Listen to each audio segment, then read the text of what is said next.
you.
minus 10 minutes.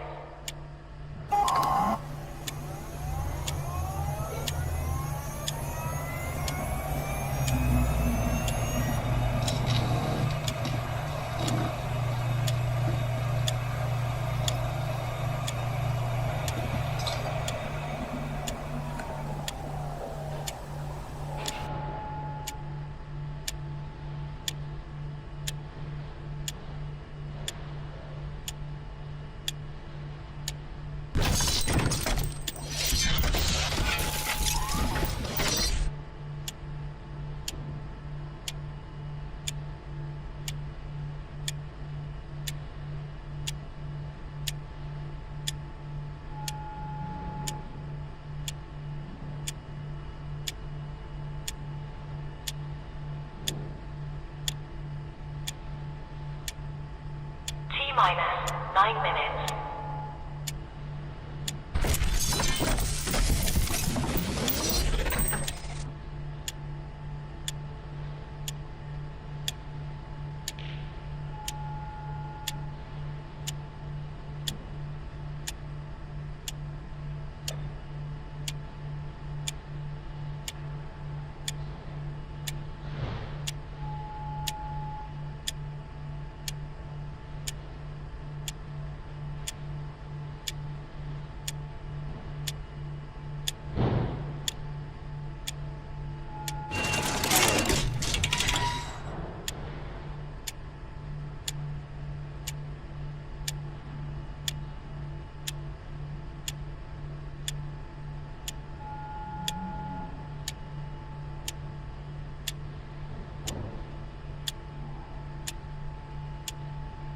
T minus 8 minutes.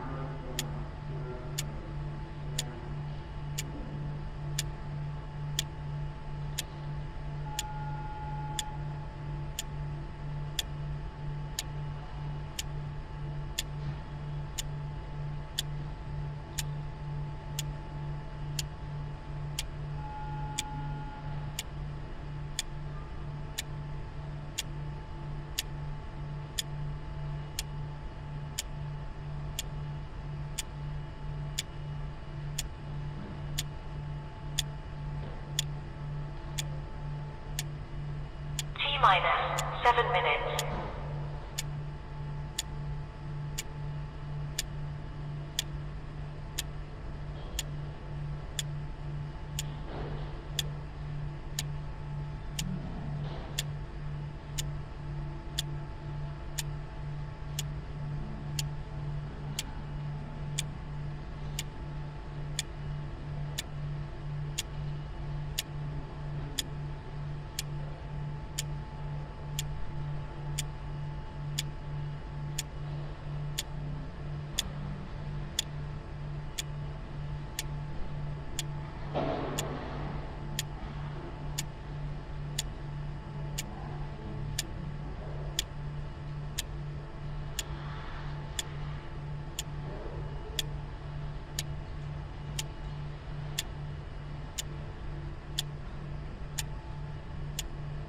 T minus 6 minutes.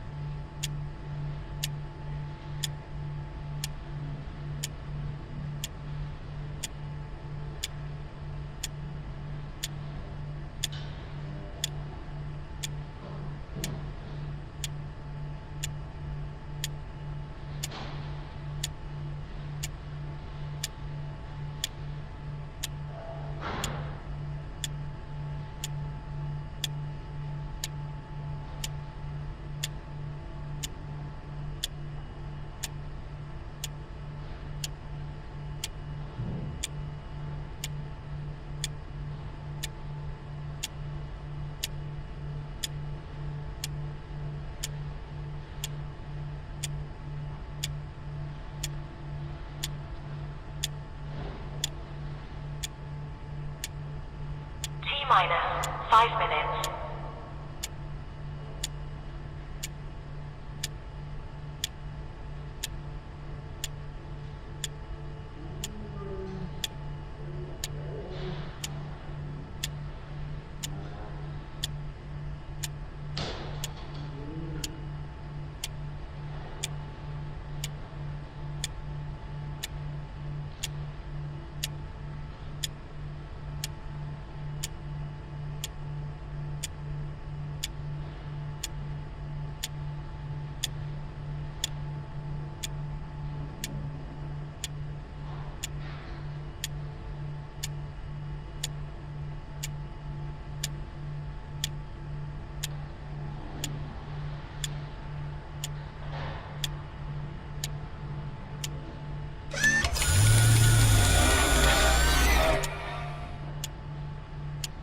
Minor for minutes.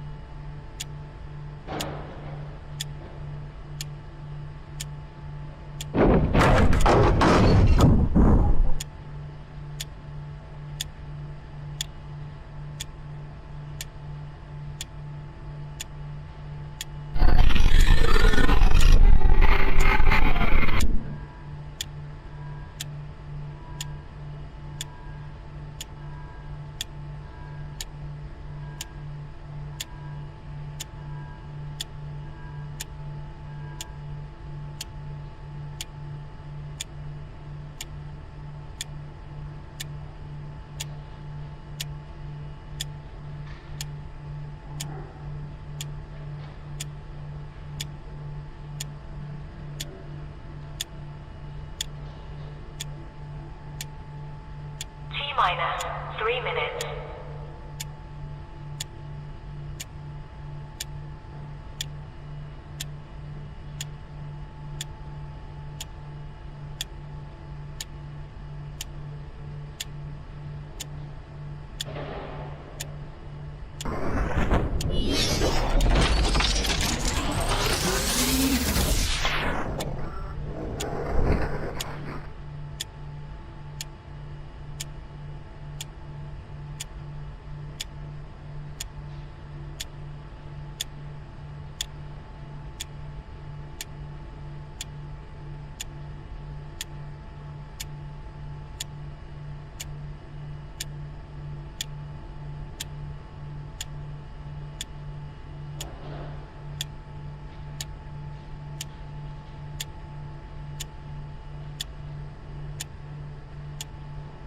T-minus 2 minutes.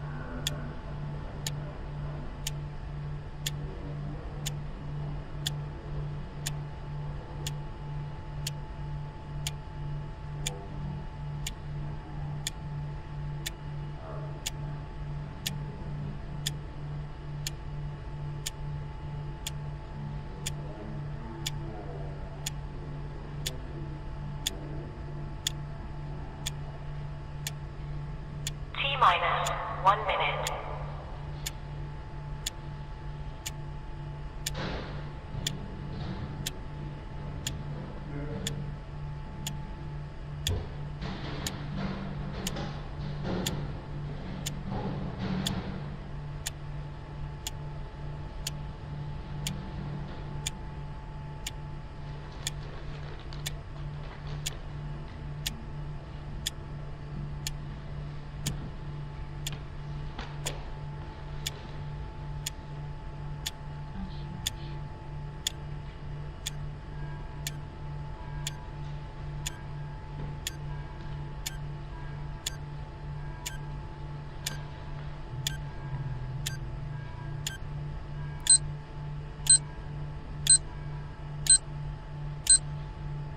Stand by.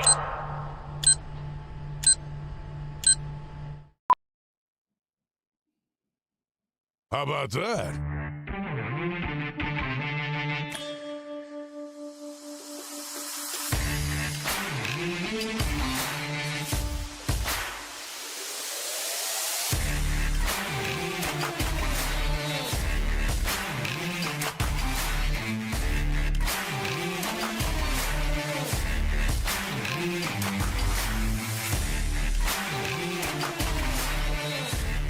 Hey, good afternoon. Excuse me.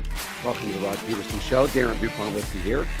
Half a voice after some late nights, but we're in and ready to go. No Rod today. Rod is on his way here to Toronto. He has got some football obligations. He'll be here in Toronto coming up shortly. There's Taylor Shire going to join us here on the program today. Good morning, Taylor. Morning, Dupes. It's been a little while, man. Catch me up. What's been going on with you? Right into football season back here in Saskatchewan. Obviously, CFL's in full swing now, so the Riders set to actually visit the Toronto Argonauts Friday night. So I've been busy covering that and keeping my finger on everything else going on. Nice. Not traveling? Nope, gonna watch it from home. All right. All right. That'll be fun. How has the off season been for you and the start, 2 weeks in now as we get set to start week 3 tonight? How's things been? It's been good? Yeah, good. Pretty steady in terms of this team.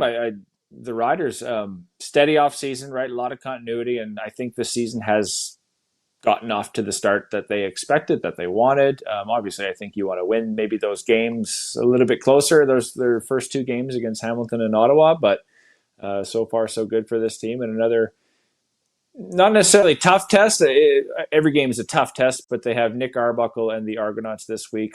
Riders obviously favored to win that one against Toronto's backup quarterback and a few players who are also missing. Winton McManus not going to play this week either for Toronto. So the Riders will come into this game favored once again against an East Division team for the second straight week, and they'll try to make it 3-0 for the second straight year. Nice. Yeah, we'll get into that for sure. Week 3 kicks off in the CFL tonight. Edmonton home to Montreal. The Owls are 6.5-point favorites. And then on Friday, as you mentioned, the Riders in Toronto. Saturday, Ottawa in Calgary, and BC home to Winnipeg. Text line is open, 902-518-3033. Want to say hello and welcome to everybody who's watching right now. We'll get the poll question up and rolling before long here as well. So get your comments in. Text line's open. Grab the text messages. We'll open that up. And it's been a hot minute since I've sat in here and hosted for Rod. So getting all comfortable with where the controls are and everything like that. Taylor Shire going to join us here in hour 1. Avery Lewis McDougall is going to join us in hour 2 out of Edmonton. We'll get more into tonight's game with Avery, recap the Oilers in the Stanley Cup. Avery writes for the Hockey News as well. Lots on the table today, so get your comments in. We'll go wherever you guys want to go as well. And we'll go a few different places too with Taylor, obviously. I assume you were watching the Stanley Cup. Saskatchewan, I would say, is probably an Oiler province more than anything else. I kind of go like, you got the Montreal Canadiens poster behind you on the wall, or is it a book? And Yep. I kind of think, Rod calls it their Bermuda Triangle, where it's Winnipeg, Calgary, Edmonton, and we're right in the middle. But I kind of feel like there's probably more Leafs and Habs fans based on the Hockey Night in Canada effect for decades. But beyond that, I think it's more of an Oiler province than anything else. But what do you think? Yeah, I would say there's a lot of legacy fans like myself whose parents grew up cheering for like an original 6 team or the Leafs, the Habs, even there's some Bruins fans here. And then there's this sort of, I would say, next generation of fans who's Edmonton Oilers, Connor McDavid, right? You see McDavid jerseys all the time on kids at the rink, around town, around the province, because McDavid is sort of that next generation superstar that these kids have grown up watching. So I would agree with you. I think there is a lot of Edmonton Oilers support, and especially what they've done in the playoffs the last 2 years. I think that bandwagon has sort of grown a little bit. Calgary Flames, not so much based on, again, their playoff experience, but there's still lots of Flames supporters. And I think the Jets, I would say Winnipeg has a very strong fan base, a growing fan base, considering that they haven't, there's not those legacy. There are some of the, I guess, legacy fans that were way back when the old Jets were in town, but the new legacy Jets fans have started. So yeah, it's even more than a triangle, right? There's a bunch of different teams that people cheer for. I would say the Oilers would not have the majority, but they would have the most. Yeah, and that's new era sports now, where it's as easy to get information, merchandise, knowledge about the Vegas Golden Knights as it is about your local team, right? So that's not really a barrier anymore, where all you have is the information in your market. So you're right, you get those new age fans. They're kind of fans of all the teams and some of these new teams. So it's Super, super interesting. So takeaways from the Cup. Obviously, I assume you were watching. Yeah, what'd you think? You know what? After game one, after game two, even, I thought it was going to be a close series right down to the wire, right to kind of what we saw last year, in a sense where, I didn't think Edmonton would fall behind 3-1, but kind of thought that this was Edmonton's series after the first two games. Based on their experience last year, they weren't going to let that happen, right? They weren't going to go down 3-1 and eventually lose the series. Then game three happened, and I feel like that's just where the series flipped. Edmonton got beat quite handily and couldn't recover. Didn't recover, and I think they were defeated from that point, and there was just not enough will and drive and determination in that dressing room. And you obviously give credit to Florida. I think that was one of the best teams we've seen assembled in quite some time. And obviously no panic because of what they did last year, right? They had their foot on Edmonton throughout the series last year, and same thing this year, and they found a way to win. So not surprised at the outcome after game three, but I was expecting a much closer series after game two for sure. Yeah, no kidding. I mean, the fact that they've been there before, you could just tell, even in the closing moments of game six, or not even the closing moments, but when they were up 2-0, the forecheck, everything else was just, they're not worried. They've been here. They weren't gripping their sticks tight. They weren't sitting back, playing with a hot potato.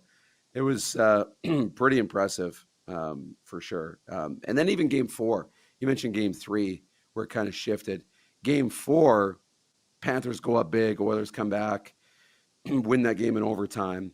But even then, game five, they came right back and pushed ahead. Did you say 1 minute, Corey?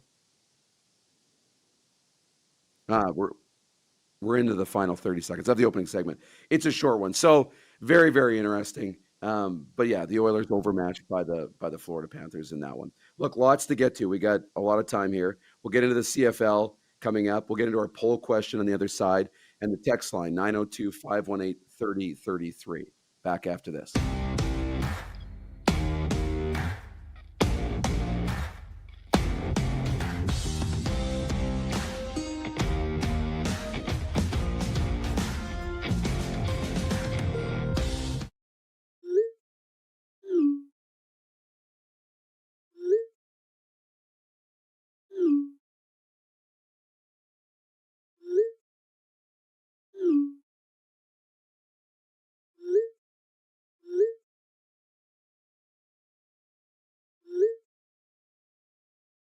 Hiring a video company shouldn't be complicated.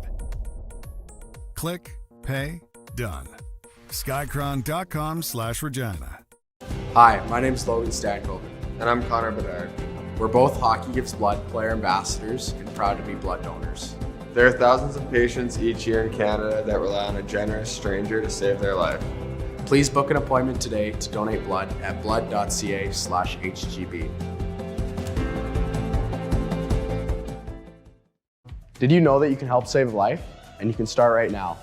Stem cells from male donors increase chances of positive outcomes for patients, yet they only make up 40% of our registry. Today, there are hundreds of people in Canada searching for their life-saving match. You can be a patient's best hope. Be a hero by registering with Canadian Blood Services Stem Cell Registry now.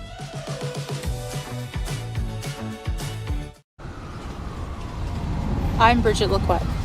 I'm a First Nation Olympic silver medalist, and I'm proud to represent Indigenous hockey players across Canada. Each year, hundreds of Canadians need a stem cell transplant from an unrelated donor to save their life. Anyone can have a hard time finding a stem cell match, but for Indigenous peoples, it can be even more difficult because just over 1% of prospective donors on Canada's stem cell registry are of Indigenous backgrounds. Be a hero. Join me in Hockey Gives Blood in helping to make a life-saving difference to those in need. Register today at blood.ca/beahero.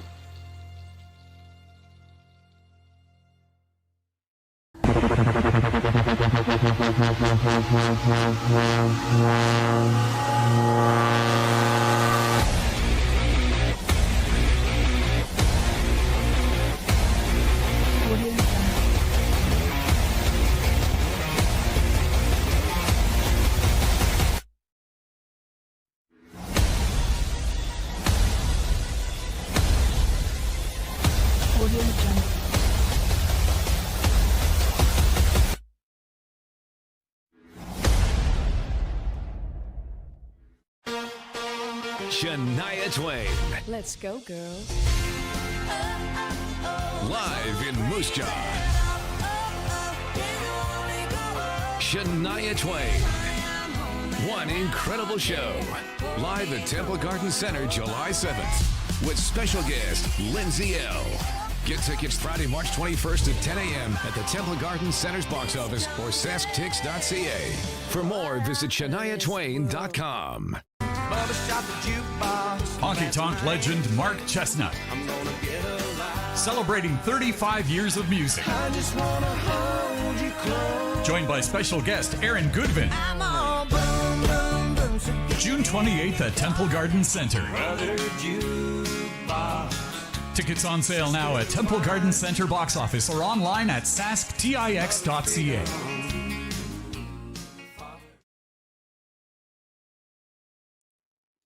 All right, welcome back into the program here on a Thursday morning. Hey, lots of comments coming in. We say hello to Bomber Boy. You seem to have the topics all locked down, Bomber Boy, so fire them in because you can help us get through the show today. BW's watching. Hello to you, John. Tony from Cochrane, Alberta. So hello, guys. Thanks for joining us here on the program today. Apologies. Got a raspy voice today, man. I have no excuse. Couple of late nights watching that Stanley Cup final. It's okay. We're battling through today. Look, 902-518-3033. I don't know if you saw this. Earlier today, it came out. Shedeur Sanders got caught going 100 miles an hour speeding, and his girlfriend was following behind him too. And they say she was driving over 90 miles an hour. It's a $250 fine for Shedeur, but they're making a big deal of it. And in the comments, they really want to talk about this. I mean, is this an issue? We've seen guys do crazy things. Now, yes, because it can lead to really catastrophic things. We've seen some bad things happen in sports. Or is this a non-issue? Shedeur going 100 miles an hour? Oh, I don't want to blow it out of proportion, but I feel like it's almost writing on the wall in a sense where, you know, I don't want to speak for every pro athlete, but when you're in a position where you're under the spotlight, you should stay in your lane, pun intended, follow the rules, don't break any laws. Do you know what I mean? Try not to break any laws, right? Speeding ticket, sure, you know, we've all had them, but I don't think there's any excuse for going 100 miles an hour. I don't know the circumstances for that, but I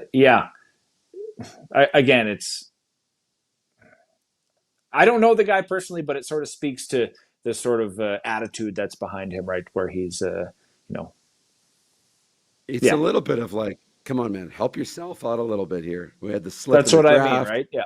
People talk about the character, and then now this happens. And I'm sure he'll learn from it, and it won't happen again. And Dion's probably, going crazy. But yeah, you got to help yourself out a little bit. So that's what people are talking about in the comments about Shedeur Sanders. They want him cut. They want him traded. I don't think that's happening. But it needs to be a wake-up call for sure. Look, where do we want to go with this? Look, let's stick with hockey for a second. Coming out today, we find out that the NHL is investigating the Edmonton Oilers and their use of long-term injured reserve when it comes to Evander Kane. He came into the playoffs. He ended up with 6 goals, 12 points, did not start the playoffs after multiple surgeries, rehab, setbacks. But then he was available, I believe, game 2 and was a contributor. Now he ended up having a whole whack of penalty minutes in the final. Didn't play the final minutes as he was sitting at 10-minute misconduct, didn't shake hands with the Florida Panthers.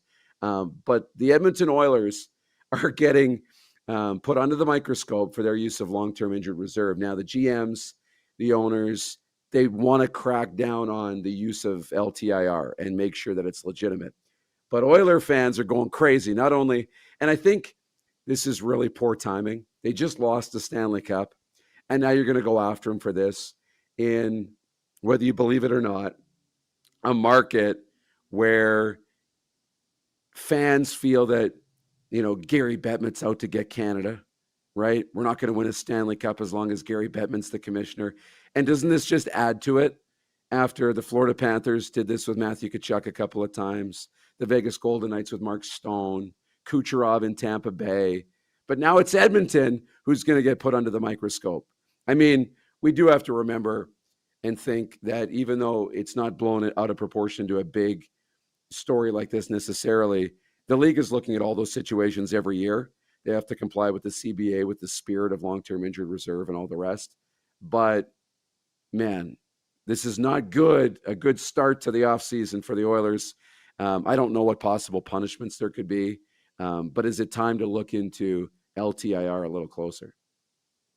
Well, I think you mentioned all those teams. They sort of exploited the loophole of what the LTIR was put in place. It wasn't really put in place to do that, obviously. I think the answer really, though, is just would be to have a salary cap for the playoffs, right?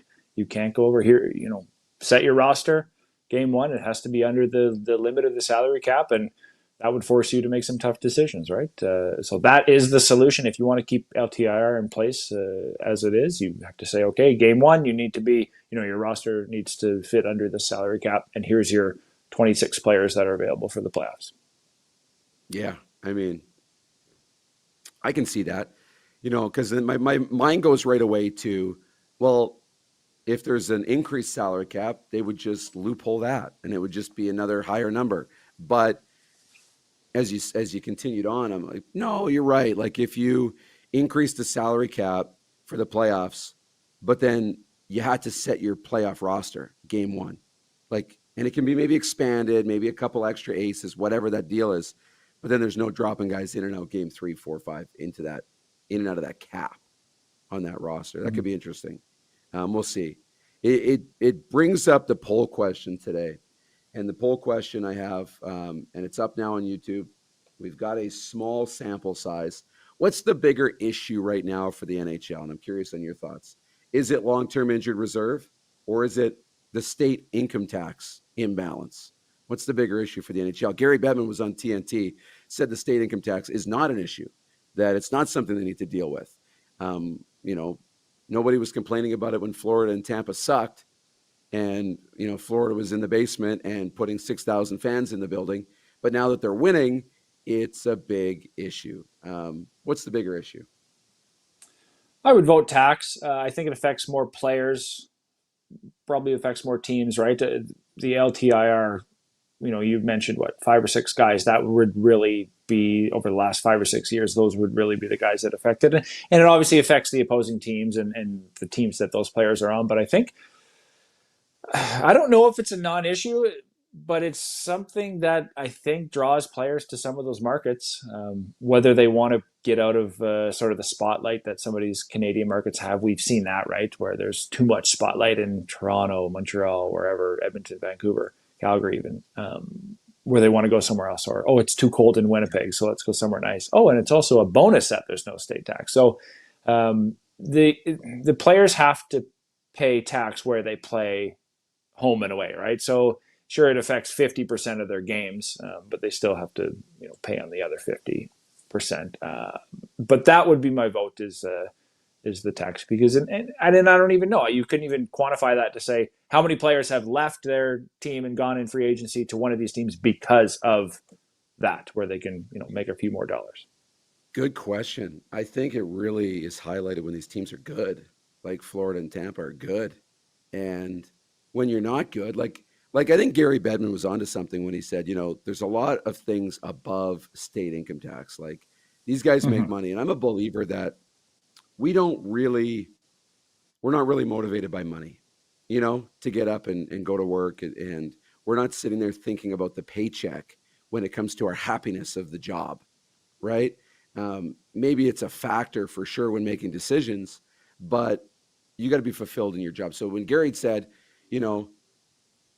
the facilities and the team and the culture and the coach and, your family and all those things matter more than how much tax you're going to pay. I agree.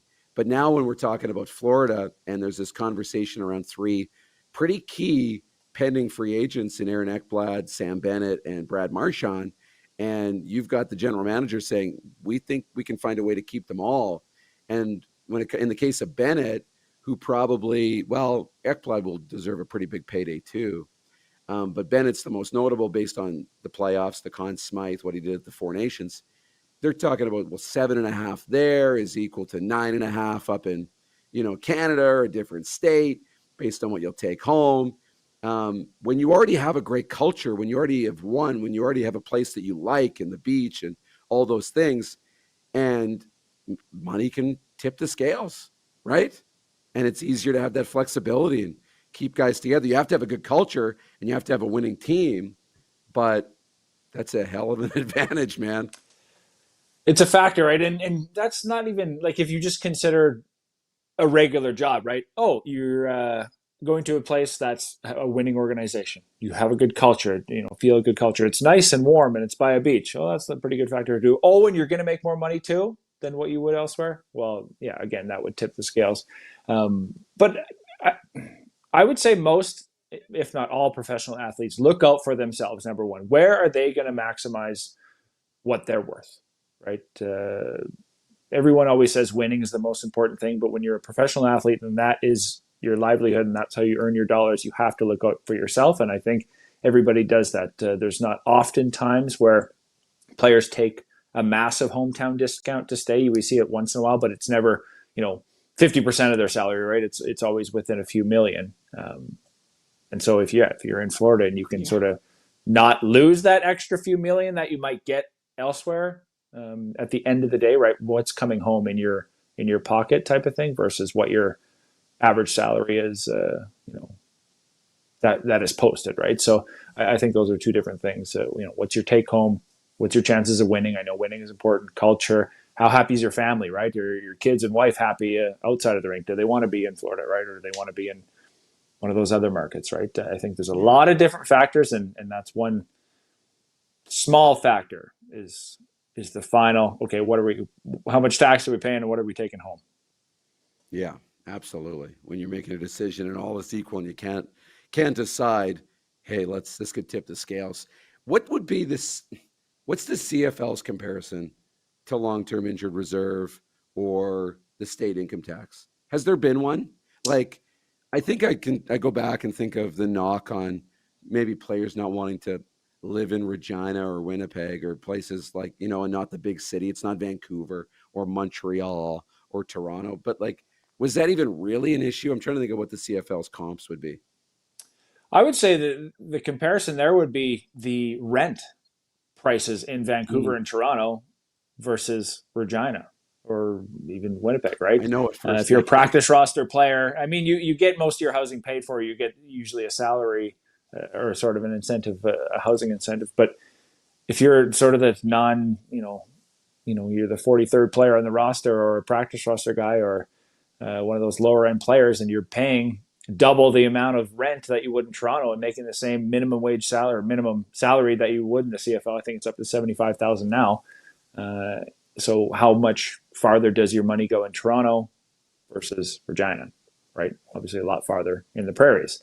That's what I would say would be the comparison is again, that rent prices. And again, I don't think a player would say, oh, my rent's going to be cheaper in Regina. I want to play for the Riders versus the Argos. They're going to take into account where they're wanted, first of all. Obviously, you got to be wanted. Where they fit in with the team, culture, winning, and then, okay, how are we going to survive financially? Would be sort of at the lower end of that, right? Man, true. But was it Ed Gainey, the famous tweet when he talked about nothing to do in Regina? Was that? Yep. It was that tweet. That's what made me think about it.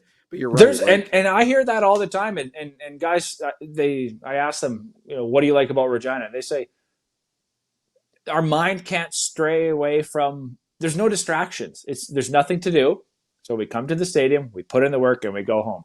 And that's a knock, sure, but it's also, I think a lot of people like it where they can stay out of all the nightlife and whatever else going on in some of these bigger markets, right? Where there's a couple of nightclubs obviously here, but there's not that district, right? Where Toronto, Vancouver, Montreal would have it, where you can sort of not get in trouble, but go out a little bit more and be incentivized to go out a little bit more. And I hear that a lot.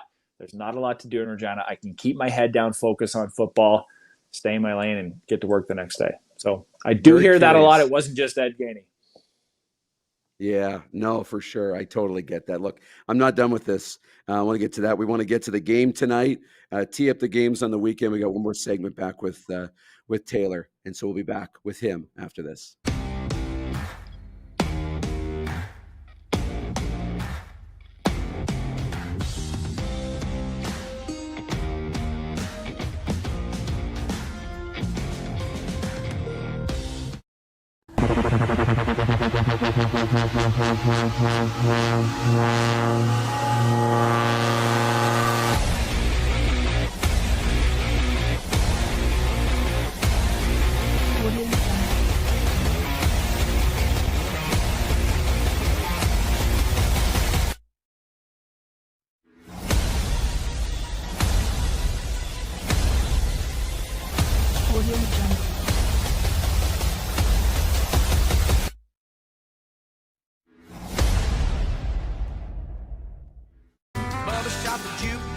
Honky Tonk legend Mark Chestnut.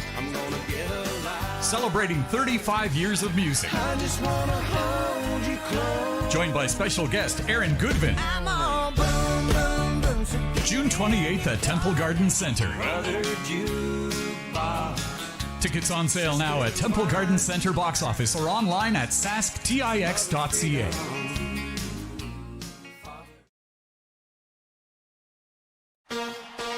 Shania Twain.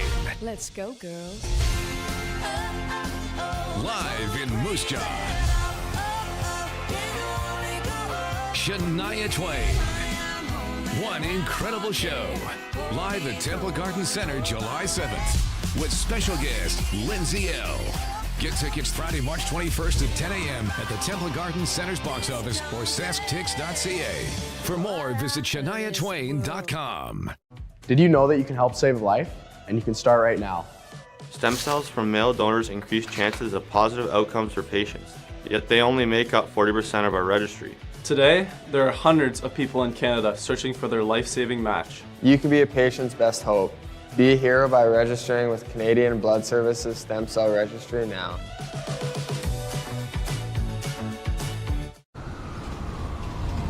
I'm Bridget Lacquette.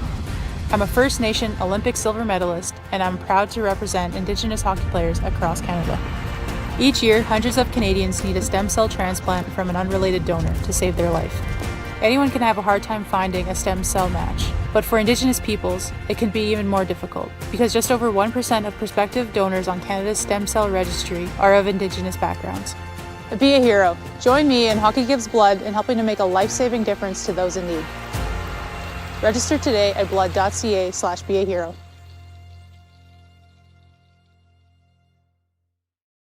Hi, my name is Logan Stankoven. And I'm Connor Bedard. We're both Hockey Gives Blood player ambassadors and proud to be blood donors. There are thousands of patients each year in Canada that rely on a generous stranger to save their life. Please book an appointment today to donate blood at blood.ca/HGB.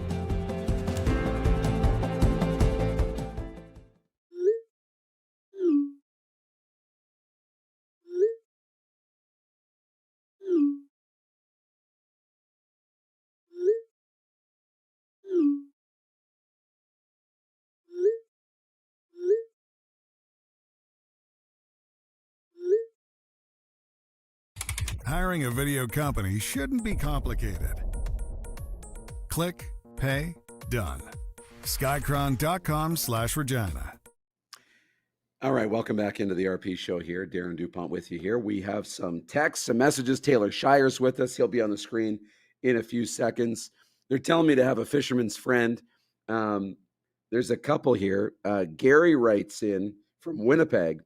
Wanted to talk about the Oilers. He says to win the Stanley Cup, a team has to play about 105 games in the regular season in the Stanley Cup Finals. Every team's dealing with injuries during the playoffs. He also goes on to say, time to get some young blood in the league, in the lineup, if they want to win the Cup. That's Gary from Winnipeg. And then he also tells me to eat a bag of salt and vinegar chips to clear my throat. Says it works every time. That's the Les Lazaruk trick.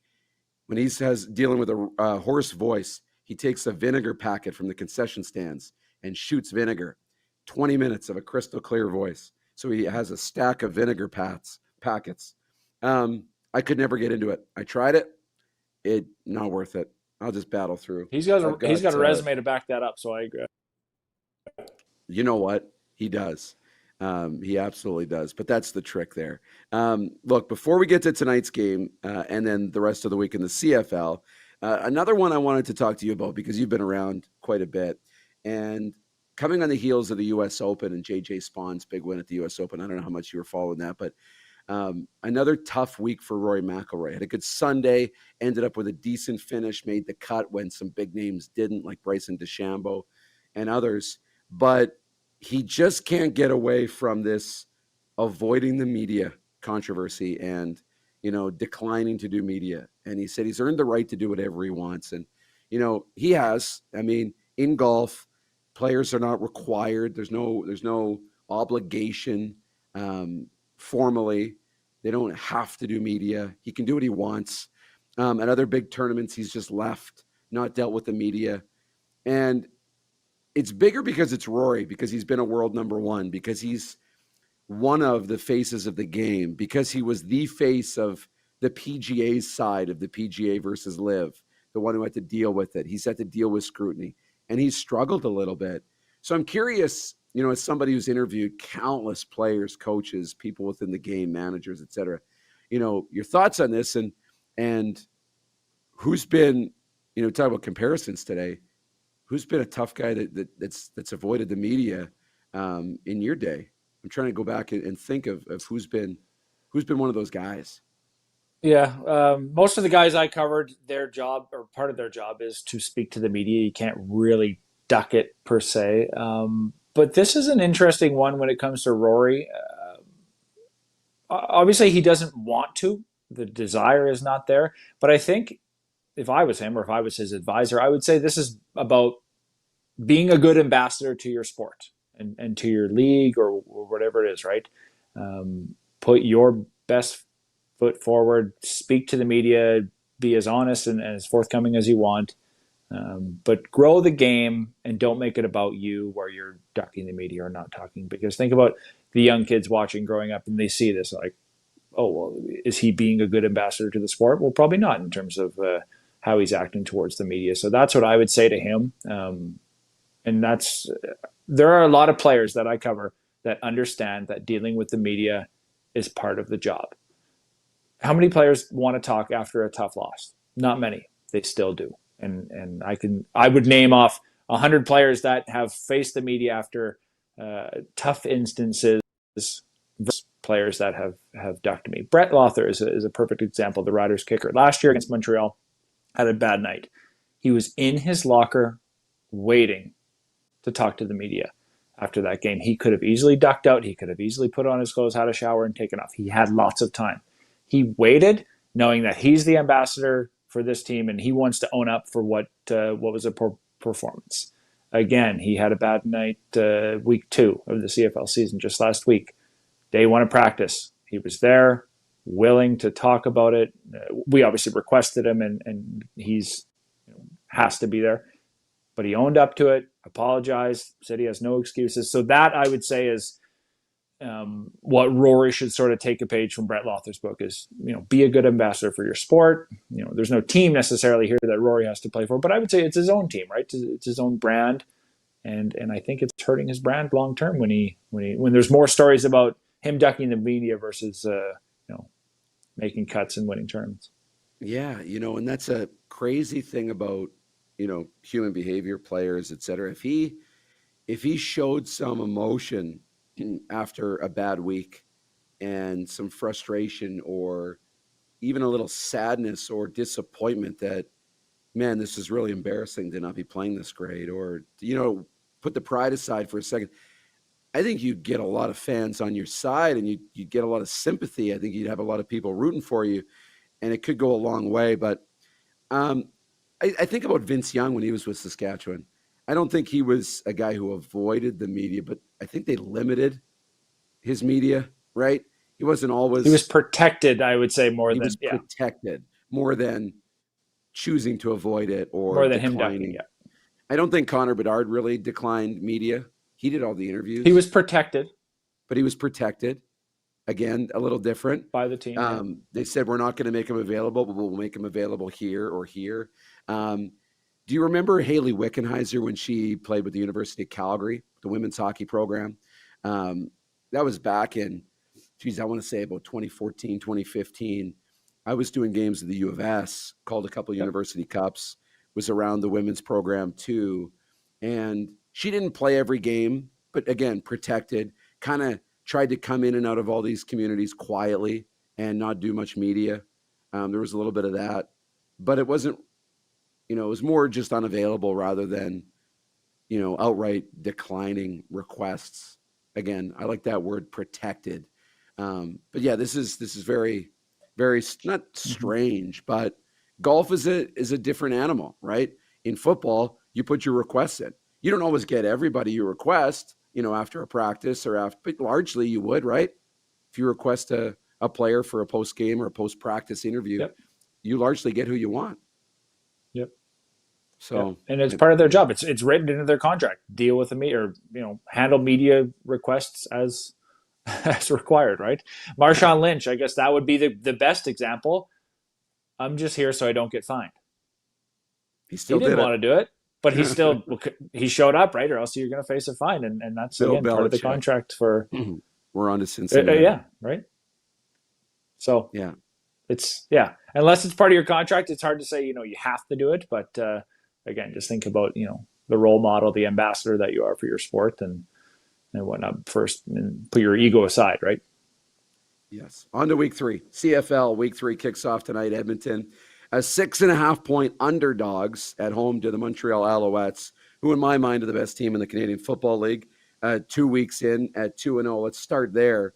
Trey Ford and the Edmonton Elks, they're coming off a bye week in week 2. A 31-14 loss in their opener back in week 1 to the BC Lions. Trey Ford had 178 yards passing, no touchdowns, an interception, added 54 yards on the ground. He was pretty good. What are you looking for tonight? This on paper looks a little lopsided. Right. I was really surprised at that line to be underdogs by a touchdown at home.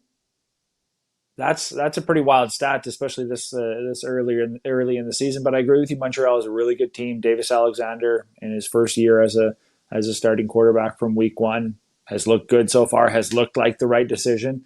But I wouldn't write off Edmonton just yet. They've only played one game. It certainly wasn't their best game.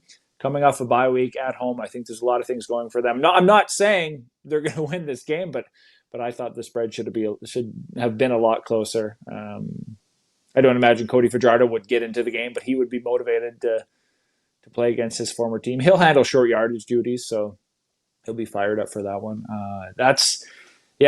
I still think Montreal takes it tonight, but I thought the line would be a lot closer than that. Okay, and on Friday, let's get into Saskatchewan, Toronto. We got less than a minute here. This moves fast. But Kadeem Carey, AJ Ouellette against their former team in the Toronto Argonauts. No Chad Kelly, but Riders look good through 2 weeks. 3.5-point favorites on the road. Yeah, that's not surprising. I thought that line might be a little bit bigger given that the Riders have looked good so far. They've won on the road in Hamilton, and now they're playing Toronto without Kelly, as you mentioned. Nick Arbuckle, Winton McManus not playing. I think the Riders will handle the Argos just fine based on all of those things, and I think they'll be 3-0 for, like I said, a second straight week or year. Yeah, 3-0 potentially on the line for the Saskatchewan Roughriders on the road in Toronto. Taylor, this has been awesome. I appreciate you jumping in here and pinch hitting today. Enjoy the games this week. Anytime. Thanks for having me. All right.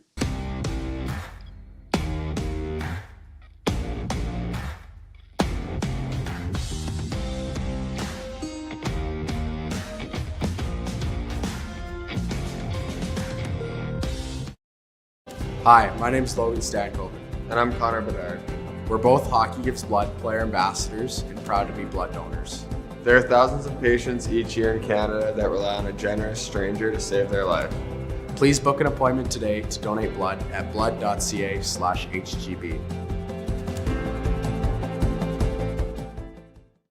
Did you know that you can help save a life? And you can start right now.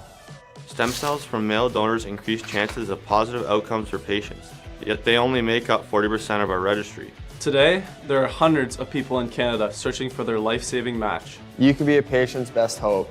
Be a hero by registering with Canadian Blood Services Stem Cell Registry now.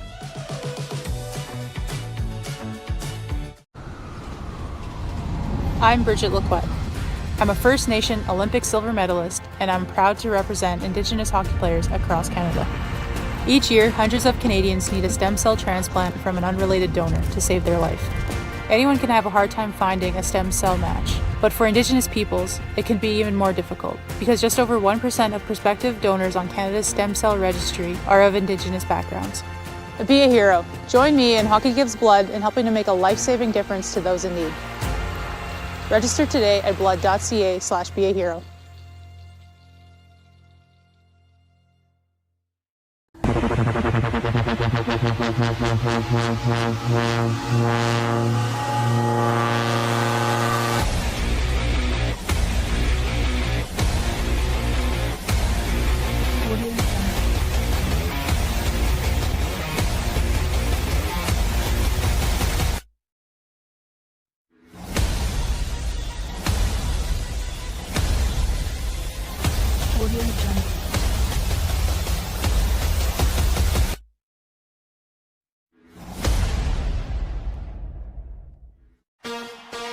Shania Twain.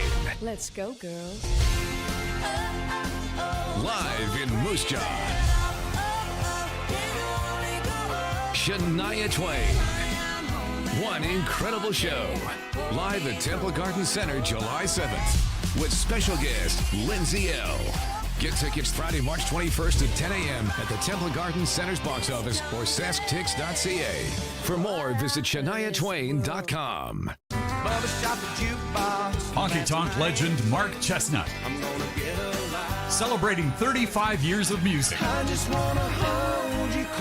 Joined by special guest Aaron Goodvin. June 28th at Temple Garden Center. Tickets on sale now at Temple Garden Center box office or online at sasktix.ca.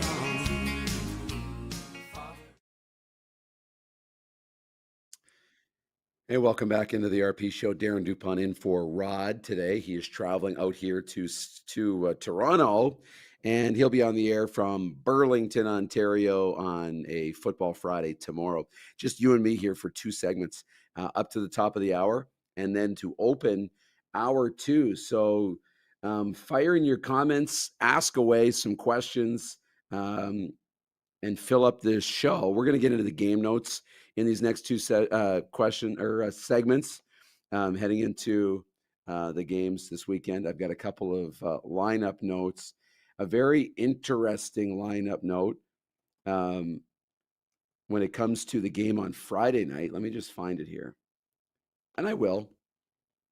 His depth charts are out, and the Saskatchewan Roughriders have released their depth chart ahead of Friday night's game here against the Toronto Argonauts.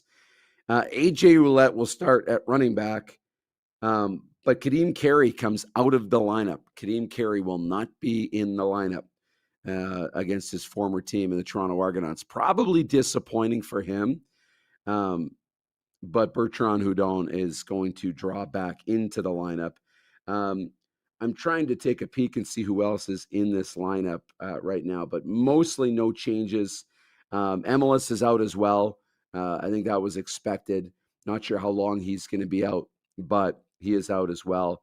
Love seeing Deshaun Mims and Mitch Picton as the 2 wideouts on the one side. Picton the starter, Mims his backup. Looking forward to that. So Riders are here in Toronto. And as I look at this lineup, what I love about it is the Canada West flavor. It's funny, we've already started the conversations about the Canada West season for this coming fall and TV schedules and my availability and what games I may or may not do.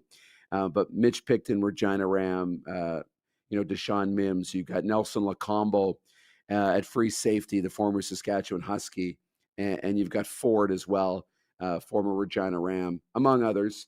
That's good to see. Brett Boyko from Saskatoon. He's going to be back in the lineup for Edmonton tonight. as the Elks get set to take on the Montreal Alouettes to open up week 3 in the Canadian Football League tonight.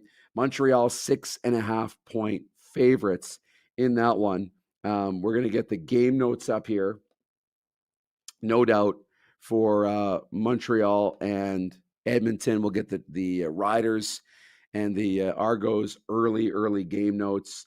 I haven't had a chance to peer through these. I really haven't yet. So it's fun. We'll get to do these together. Jason Moss, the veteran coach with a 64-45-1 record, who is 3-0 against Edmonton in his career, against the rookie, Mark Killam, who's 0-1, his first game coaching against the Montreal Alouettes. So that's really interesting. We'll find some other key statistics as well. Davis Alexander, who's 6-0 for his career. We talked about that with Rod earlier in the week, how great Davis Alexander has been for the Montreal Alouettes. When you look at these two teams, Montreal coming off a 28-10 win over Toronto in their opener, and then in week 2, a 39-18 win over Ottawa. They've got Edmonton, then they're on the road in Hamilton, and they've got BC as well. So it's interesting when I look at this. I guess it doesn't necessarily say, yes, they're on the road in Edmonton, on the road in Hamilton, and then they're home to BC, home to Toronto as we get towards the middle of July. When we look at Edmonton, a 31-14 loss to BC. They had a bye in week 2, but now they're home to Montreal, on the road to Winnipeg next week before they return home to take on Ottawa and home to take on BC. This is not an easy stretch, BC, Montreal, Winnipeg. And for the Edmonton Elks, a team that's trying to take a big step forward, I think it's going to be a very tough stretch here. Montreal, Winnipeg next up for the Edmonton Elks. So we've got some game notes. We'll look into that coming up in the next segment. To the text line, 902-518-3033. Text messages are open. Brian writes in from Hudson Bay, Saskatchewan. Says, good morning, guys. I thought the Riders were bad off with injuries until I seen the guys the Argos are missing. If the Riders are what we think they are, then they should destroy the Argos tomorrow. But let's remember, this is the Riders we're talking about, so who knows? LOL. Rider fans will get that. You just never know. And the game will be fun. At the moment, I have some prior plans I'm trying to get out of. I don't know if I'll be able to, but Rod wants to go to the game. And I know Bill wrote in and invited us to the pregame meal and the tailgate. So the 7:30 kickoff on Friday really helps my case because my stuff's in the late afternoon. I just don't know if I'll be wrapped up enough in time to be able to get down to BMO and take in the game. But last summer, I was able to take in the CNE game, the big CNE, the exhibition, the fair, the carnival, etc. It's massive. I think it's CNE, Canadian National Exhibition, I want to say. Wonderful game. It was the Riders and the Argos. Went with friends. Saw so many people, Argo fans who watch this show, Rider fans who watch this show, Rider fans who I know from back home who traveled for the game. And you got the Ferris wheel, you got the tram, you've got all these things happening, or the gondola in the background of the game. You've got the TSN panel on the sidelines. You got a full building almost. It was a really incredible atmosphere. And I think tomorrow night will be very similar in terms of atmosphere. So looking forward to that one. Hopefully I can make it work and get to the game. One of the best games of the year, and I'm curious, really curious, for fans, and you can write in on the text line 902-518-3033, or you can write in on YouTube, your favorite game of the year. Is there one? Because as a Rider fan growing up in Saskatchewan, it's Labor Day. That's easy. And I think everybody will agree. For the Argos, maybe it's Labor Day, Argos and Ticats. But I think that CNE game is very special. You get a free ticket. The crowd's bigger. You get a free entry into the CNE with your Argo ticket, which is wonderful. So curious, what is your favorite game right in now of the year? Always your favorite game of the year. Do you have one? Jeff writes in, Jeff, the Stamps fan, says, I think the Elks will win tonight. Bold.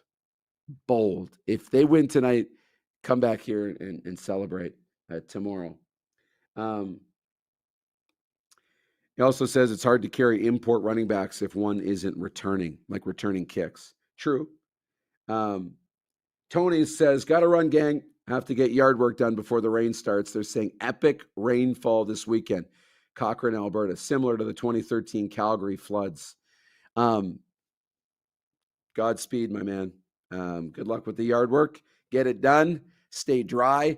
It was pouring rain here yesterday on Wednesday. Pouring rain. Went out for a walk, but it was still 28 degrees. It was actually gorgeous. I was able to stay dry with the umbrella. That is one thing. And actually, I'll get to this question because this ties into it. Wayne writes in, he says, so Darren, how are you adjusting to living in the big smoke compared to the relatively small Regina or Saskatoon? I miss Regina and Saskatoon. I love those cities, especially Saskatoon. It's number one for me. Beautiful pace in Saskatoon. All the big city amenities with the small town charm. Easy to get around. I do love being out here though. And there's a few things that I wasn't ready for. And we can talk about this for the end of this segment. As Jeff says, up to 15 millimeters expected this weekend, which shouldn't be good for attendance. Okay, I get that.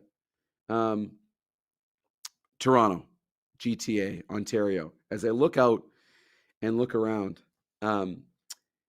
there is so much green here. Trees, plants, grass, bush, et cetera, trails. I wasn't expecting that. I was expecting the concrete jungle. And granted, when you get into downtown, it is that. But even amongst downtown, there's a lot of little parks, green spaces, trees, et cetera. And I've often wondered if they have to plant so many trees to offset the carbon footprint of all the vehicles and everything. But it's very green. And the other thing is there's a lot of trails, like hiking trails, creeks, water, elevation, different things. I mean, I'm a 15-minute walk away from a beautiful path. I go on a 10,000 step walk and it doesn't feel like I'm in the city at all. And now we all have these in all these different places. I mean, Calgary, unbelievable. Vancouver, wow. But this is not different. This is not dissimilar to that. And so that was a bit of Ontario is undersold in terms of nature. It's not undersold in terms of traffic. It is not. I remember when Hamilton had the Grey Cup here. That was my first first fall in Ontario. And Hamilton is interesting because one of the landmark movie theaters that we go to is in Hamilton. And it can be like 35 minutes to get to Hamilton. And coming home at night, it's like 35 minutes to get home from Hamilton. But I was going to the Grey Cup. It took 2 hours and 15 minutes. And that's different for somebody like me with ADHD, who's typically allows as much time as needed, but not a second more. And Corey will recognize this when I say that, because our producer, because I am in this chair inside 3 minutes to go to showtime. Sometimes inside a minute to go to showtime, logged in, ready to go. But I'm ready at showtime. I'm not in this chair 30 seconds before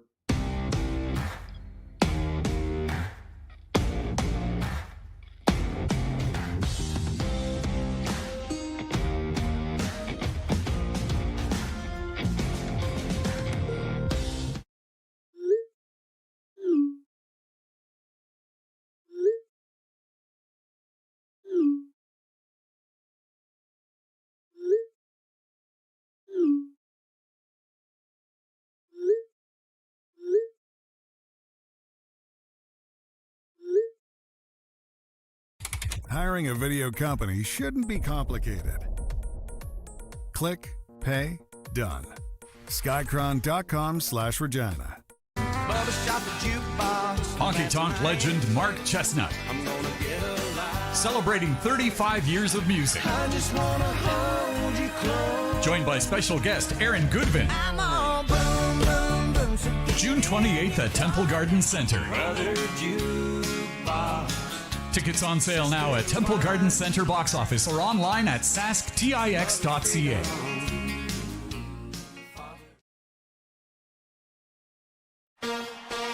Shania Twain. Let's go, girls. Live in Moose Jaw. Shania Twain. One incredible show. Live at Temple Garden Center July 7th. With special guest Lindsay L. Get tickets Friday, March 21st at 10 a.m. at the Temple Garden Center's box office or sasktix.ca. For more, visit shaniatwain.com.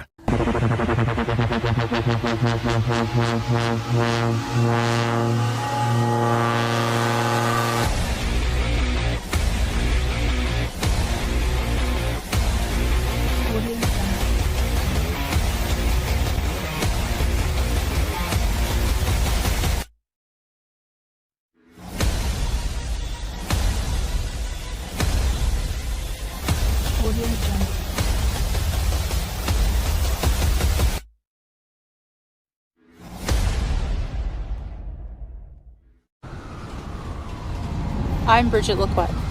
I'm a First Nation Olympic silver medalist, and I'm proud to represent Indigenous hockey players across Canada. Each year, hundreds of Canadians need a stem cell transplant from an unrelated donor to save their life. Anyone can have a hard time finding a stem cell match, but for Indigenous peoples, it can be even more difficult because just over 1% of prospective donors on Canada's stem cell registry are of Indigenous backgrounds. Be a hero. Join me in Hockey Gives Blood in helping to make a life-saving difference to those in need. Register today at blood.ca/beahero.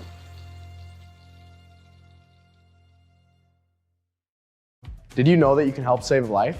And you can start right now. Stem cells from male donors increase chances of positive outcomes for patients, yet they only make up 40% of our registry. Today, there are hundreds of people in Canada searching for their life-saving match. You can be a patient's best hope.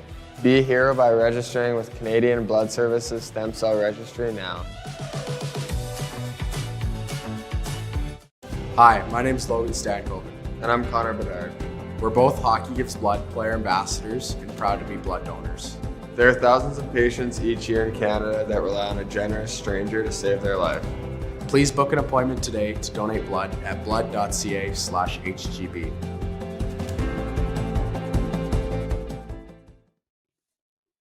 Hey, welcome back to the RP Show. Darren DuPont in for Rod Peterson, who's traveling today. I haven't actually looked in to see what Rod's up to today, but week 3 in the Canadian Football League kicks off. We're going to get to the game notes here coming up. We're going to look through a few more of those. Let's see what else is going on here in on the YouTube chat. Did somebody say 150 millimeters? Yeah, that makes more sense if you're talking about torrential downpours. I thought 15 was a little light, but you got that in there. BW is asking if there's the angel sound effect for 11:11. There is not yet. I'm not sure if that's coming or not. Glenn writes in and he says, surprised the Riders didn't stay in Ontario after the Hamilton game. Sure, there are costs, but didn't this stuff used to be called just a speeding ticket? Yeah, I don't know. Revenues are what they were. Maybe they're just not spending what they were. I'm not sure. Maybe travel is easier and the recovery is a lot easier than it used to be on the body. I just don't feel like that's, as big of a thing as we've seen in the past. We did get cut off talking about Ontario. It's funny. So I didn't expect that. The travel was, the traffic is a big one for me as somebody who, typically doesn't allow for a lot of extra time. I don't like to be early. I like to be on time, but not early. It's just not something that I'm used to. So you're constantly looking at Google Maps. You're constantly looking at traffic. for how long things are going to take. I'm going out to play around a golf this afternoon, and I got a tee time, and I got to constantly check how long is it going to take to get there. And how long it's going to take to get there now is very different than an hour from now or 2 hours from now. But we're going to go nice and early and hit the range and have a bite to eat and do all the fun things. So it's going to be a wonderful day. We're playing TPC Toronto, the course that the Canadian Open was on 2 weeks ago. So we're going to be playing that course. Hopefully they've cut the rough a little shorter for this week, and it'll be a little easier. Text line is still open, 902-518-3033. Kirk in Toronto says, hey, Moose, Kirk from Toronto. It's the annual CNE game for me. We asked, what's your favorite game of the year? After the game this year, we'll head over to the CNE band shell to catch Three Dog Night perform. I haven't actually looked to see the CNE lineup yet this year for acts at the band shell, but that is always a fun game for me. And I discovered something that I love corn dogs. Me, just like Cordy Fajardo when he was in Saskatchewan. But they have this waffle ice cream sandwich. Unbelievable. 2 waffles, ice cream in the middle. They cut off the block ice cream, hot waffles. Chef's kiss. Unbelievable.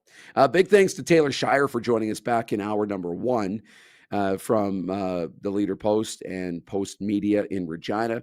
A little bit of a tee up on the Elks and Owls tonight, the Riders and the Argos tomorrow.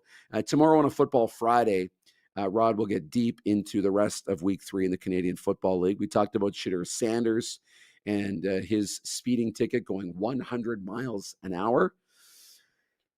Yeah, and his girlfriend was going 90 miles an hour behind him, following. Can you believe it? Other notes that have come up. Jerry Buss has sold the Los Angeles Lakers $10 billion. That's wild. The Edmonton Oilers are under investigation for their use of long-term injured reserve when it relates to Evander Kane coming back for the playoffs. So they're being investigated. Oiler fans not happy. They want to know, where was the investigation for the Vegas Golden Knights and Mark Stone? How about the Florida Panthers, Matthew Tkachuk, or the Tampa Bay Lightning and Nikita Kucherov? Where are their investigations? But it's Canada, and Gary Bettman hates Canada. At least that's what they're saying. I'm not saying that, but they're saying that. It has spawned our poll question today. And our poll question relates to the National Hockey League. It is, what is the bigger issue for the National Hockey League? Is it long-term injured reserve and the exploitation of it? Or is it the state income tax discrepancies? Right now on the YouTube vote, long-term injured reserve, 57% of the vote. So we'll keep that poll up for another hour during the show. Bomber Boy writes in, coming in relation to the Canadian Football League. Have my doubts that VA will be getting his first TD through the air as a stamp this Saturday with the wet conditions. Shocking stat from him to start the season. It is, but he looks good. The Calgary Stampeders look good. They're 2-0 and in my top 4. Craig Campbell writes in, I can't believe you're here for coffee, Craig. The Argos CNE game, well attended, but the Labor Day game is the big one. Craig, are you back in Toronto already? We were watching, and you look good handing out the Stanley Cup with Phil Pritchard in Florida. Very curious if you made it back already, or if you got out of there after that thing got dented at the bottom. We saw the bottom of the cup, big dent in it. I think there was another mark in the top, another cut in the cup. I think we saw. They'll get that worked out and figured out. But Craig Campbell joining us this morning. Good to see you, Craig. Jeff writes in, the Stamps fan. Well, he's talking to the Bomber Boy. He says, when you have several rushing TDs within the 5-yard line, it's pretty irrelevant. Potato. They're talking about VA. And they're fighting back and forth in the chat. 902-518-3033 is the text line. You can write us here in the RP show. We call it the Toronto studios. The Labor Day games are always fun for me in Saskatchewan. It's hard to beat. But it's hard to beat that CNE game out here too. But I'm curious if you're in other places. And Craig writes in, he's still in Florida, back Monday. All right. Well, enjoy Florida, man. Yeah, you deserve it. You've earned it. Stanley Cup final fallout. Is it too soon to start talking about the draft and free agency? No, because we're already doing that, especially when it comes to the Panthers. I mean, we've been talking about Mitch Marner for the last 2 months. For sure, the last month. We've been talking about Brad Marchand, Sam Bennett, Aaron Ekblad for the last, 48 hours, for sure. BW says Moose's voice is getting stronger, turning down my headset. Appreciate that. We're getting more adjusted. The liquids are in. I've got a little humidifier that I use for my voice too. That works pretty good. But I don't think it's too soon. The draft odds are already out. The sports books, FanDuel, DraftKings, they already have the odds. Well, not already, but they have odds for the NHL draft and some pretty cool player props. Over under 18 defensemen taken in the first round, et cetera, et cetera. There's not a first overall prop because I feel like it's a slam dunk now that defenseman Matthew Schaefer is going to go first overall, and why not? He is unbelievable. I watched Matthew Schaefer at the World Juniors, and I instantly fell in love with this kid. When he got hurt, Canada's stock went off a cliff. And then we saw what happened without him. He's a great player. He's going to go first overall. I fully believe it. And yeah, he's very, very good. But then there's odds for who's going to go second, who's going to go third, who's going to go fourth, and you can have some fun with that. But the futures odds are already out for next season. And the favorite to win the Stanley Cup next year, as I bump my camera, the Florida Panthers, followed by the Edmonton Oilers, followed by the Carolina Hurricanes, the Dallas Stars, the Colorado Avalanche, the Toronto Maple Leafs, the Vegas Golden Knights. So all your usual suspects are favorites. That's going to change after the draft. That's going to change after the first few days of free agency. That's going to change as we work our way through the season. Edmonton was the Stanley Cup favorite for most of the year, for a good chunk of it. Then it was Dallas for a good chunk of it. And then it became Florida. Florida's interesting. They won the Stanley Cup. They never had home ice advantage, I believe, at any point during the playoffs. So very curious there.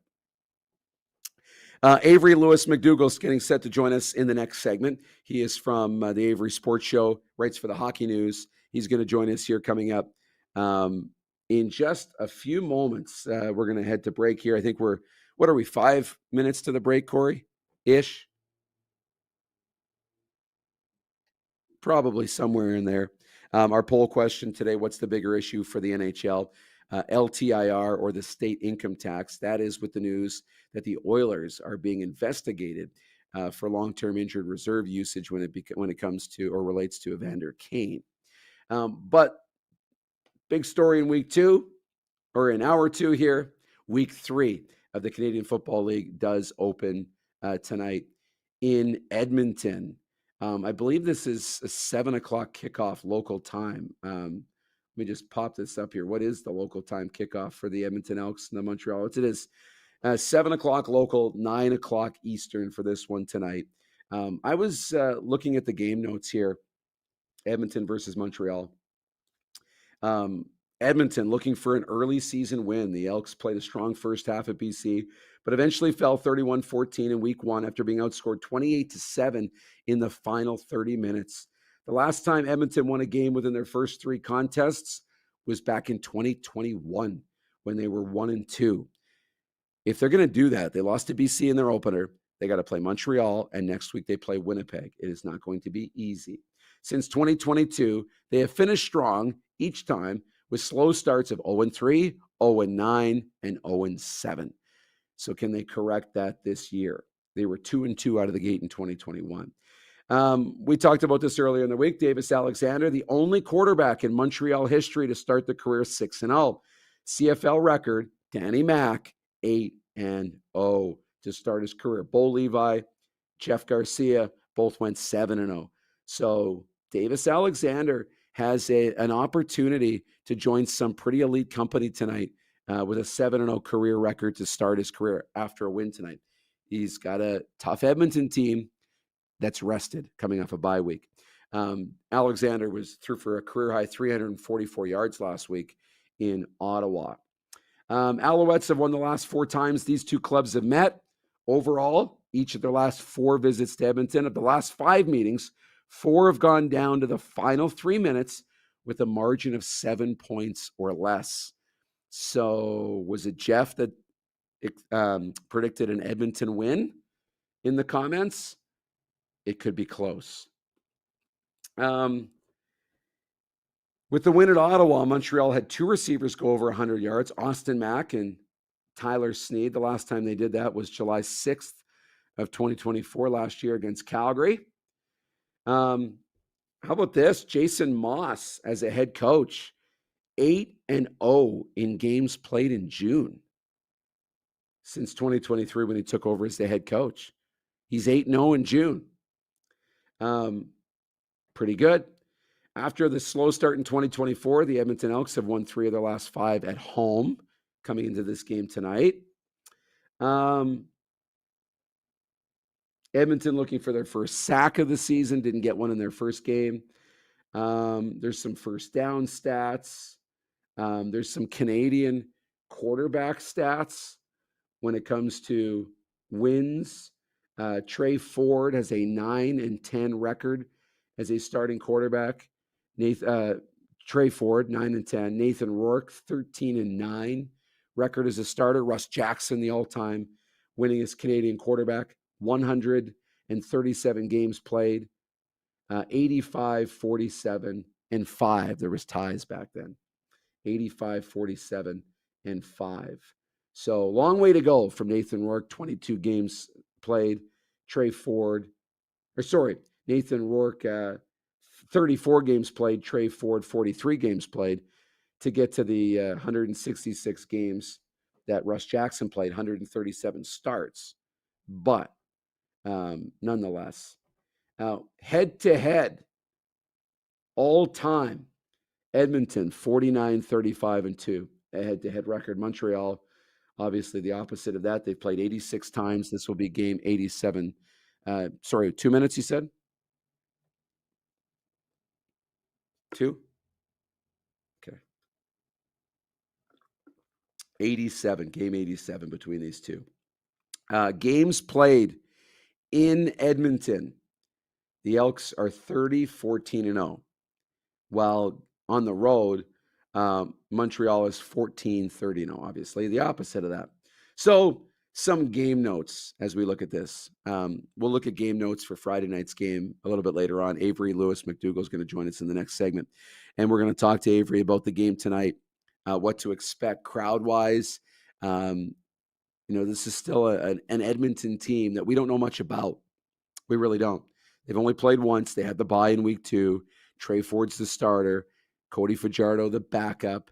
For the first time, this really feels like it's Trey Ford's team. So we'll see what he thinks is going to happen here in week 3, the second game for the Elks. But we're also going to talk to him about the Oilers. And we're going to get into the NHL next. And what's next for the Oilers? Are they it feels like they're out of mourning and already looking ahead to who their next goaltender will be. And a name has been circling around. If you read my Moose Droppings column at rodpeterson.com, you'll already know who that is. But we'll talk about that coming out of the break. What's next for the Oilers and this whole LTIR fiasco that's going on with Evander Kane. We'll do that after the break. You got questions about the game tonight, about the Edmonton Oilers, or anything else for Avery Lewis McDougall, our next guest, fire him into the text line, 902-518-3033. We'll answer those coming out of the break, and we will also answer your questions in the comments. That's next here on the RP Show.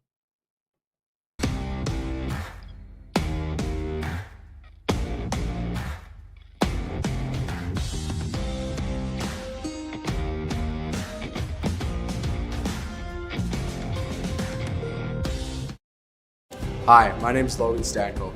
And I'm Connor Bedard. We're both Hockey Gives Blood player ambassadors and proud to be blood donors.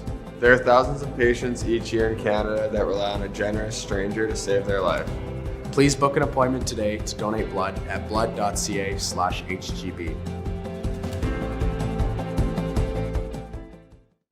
Did you know that you can help save life? And you can start right now. Stem cells from male donors increase chances of positive outcomes for patients, yet they only make up 40% of our registry. Today, there are hundreds of people in Canada searching for their life-saving match. You can be a patient's best hope.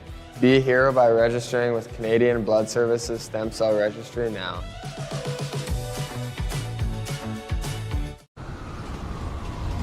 I'm Bridget Lacquette. I'm a First Nation Olympic silver medalist, and I'm proud to represent Indigenous hockey players across Canada.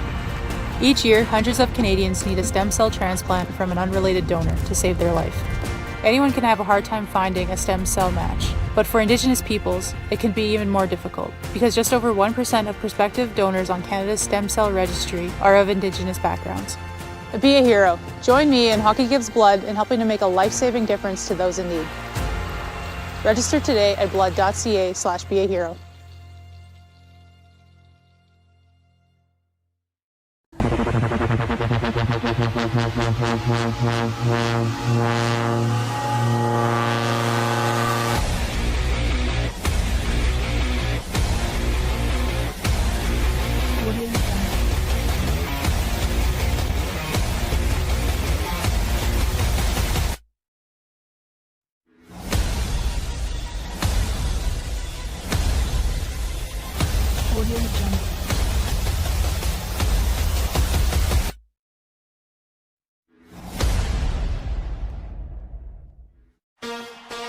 Shania Twain. Let's go, girls. Live in Moose Jaw. Shania Twain. One incredible show. Live at Temple Garden Center, July 7th. With special guest, Lindsay L. Get tickets Friday, March 21st at 10 a.m. at the Temple Garden Center's box office or sasktix.ca. For more, visit ShaniaTwain.com. Honky Tonk legend Mark Chestnut. Celebrating 35 years of music. Joined by special guest Aaron Goodvin. June 28th at Temple Garden Center. Tickets on sale now at Temple Garden Center box office or online at sasktix.ca.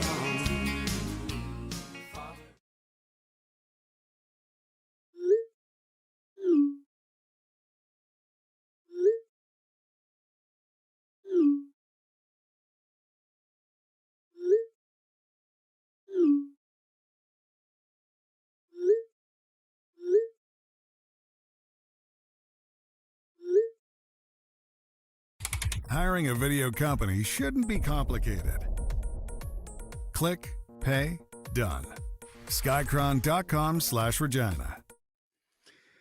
All right, welcome back into the RP show here on a Thursday. Rod is on the road traveling to Toronto, so I am in the big chair and pleased to welcome in our next guest, Avery Lewis McDougall. Man, how are you, buddy?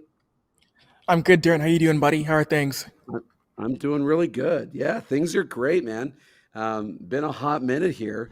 How are you, man? What's been going on with you? Look, I look at your bio, like, you do the show, the hockey news, the Stingers. You got a lot going on, man. Catch me up. Yeah, man. The cup final's over, but the work doesn't stop. You go from end of season availabilities, and you go into, you guys mentioned before the break, the Elks Owls game, and then this weekend the Stingers play.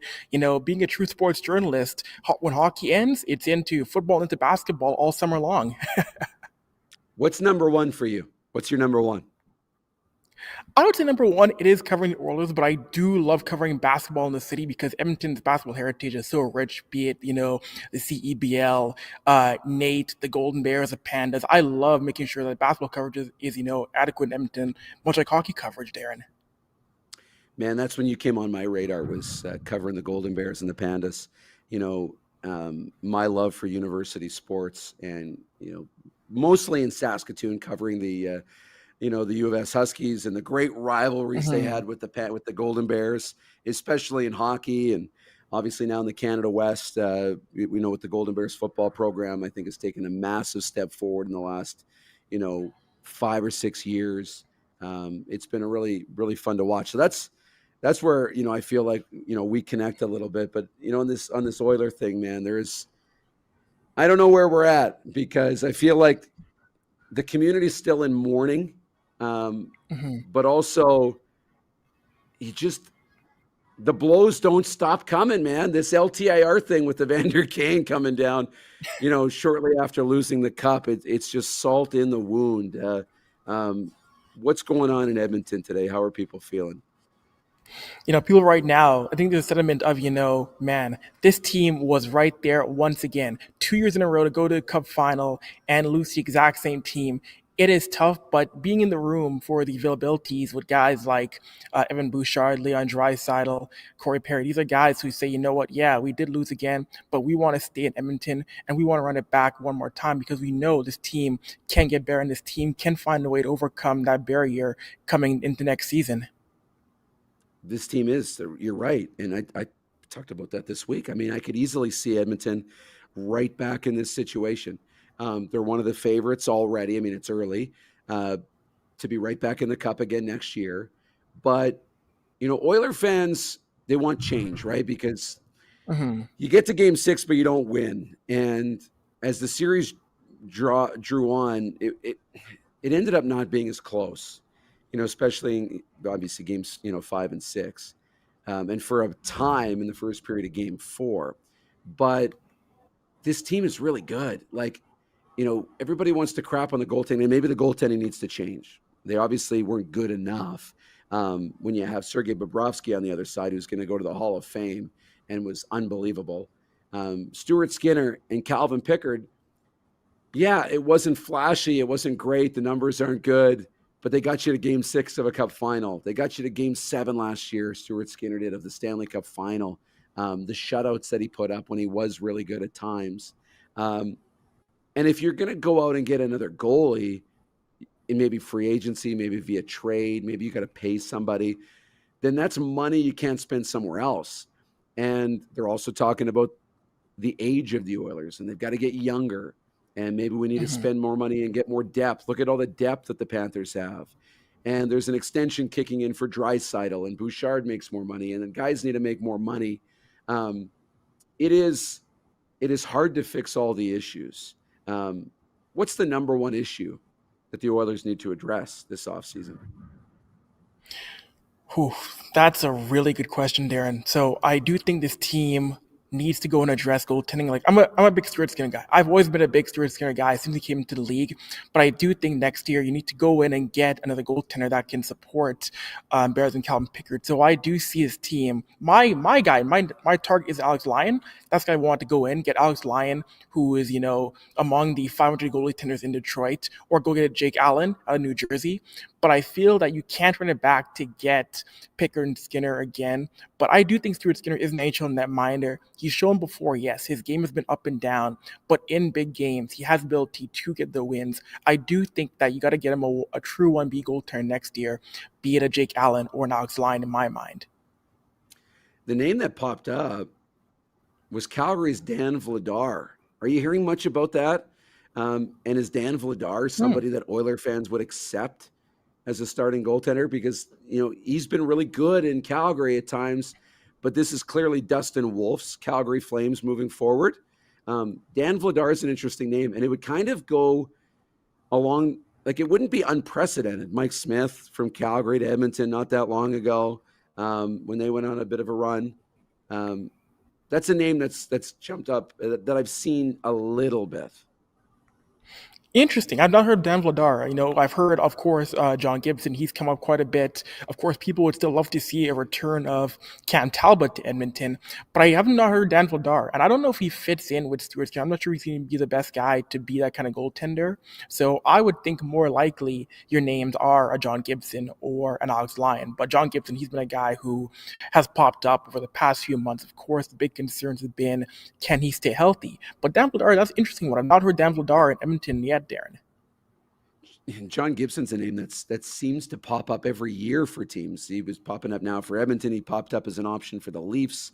back in the Jack Campbell days. There was his name's popped up quite a bit. You mentioned Evan Bouchard, and it's funny. Evan Bouchard's an interesting case for me, and I'm curious your thoughts on where you're at with him. The Oiler fans are at with him.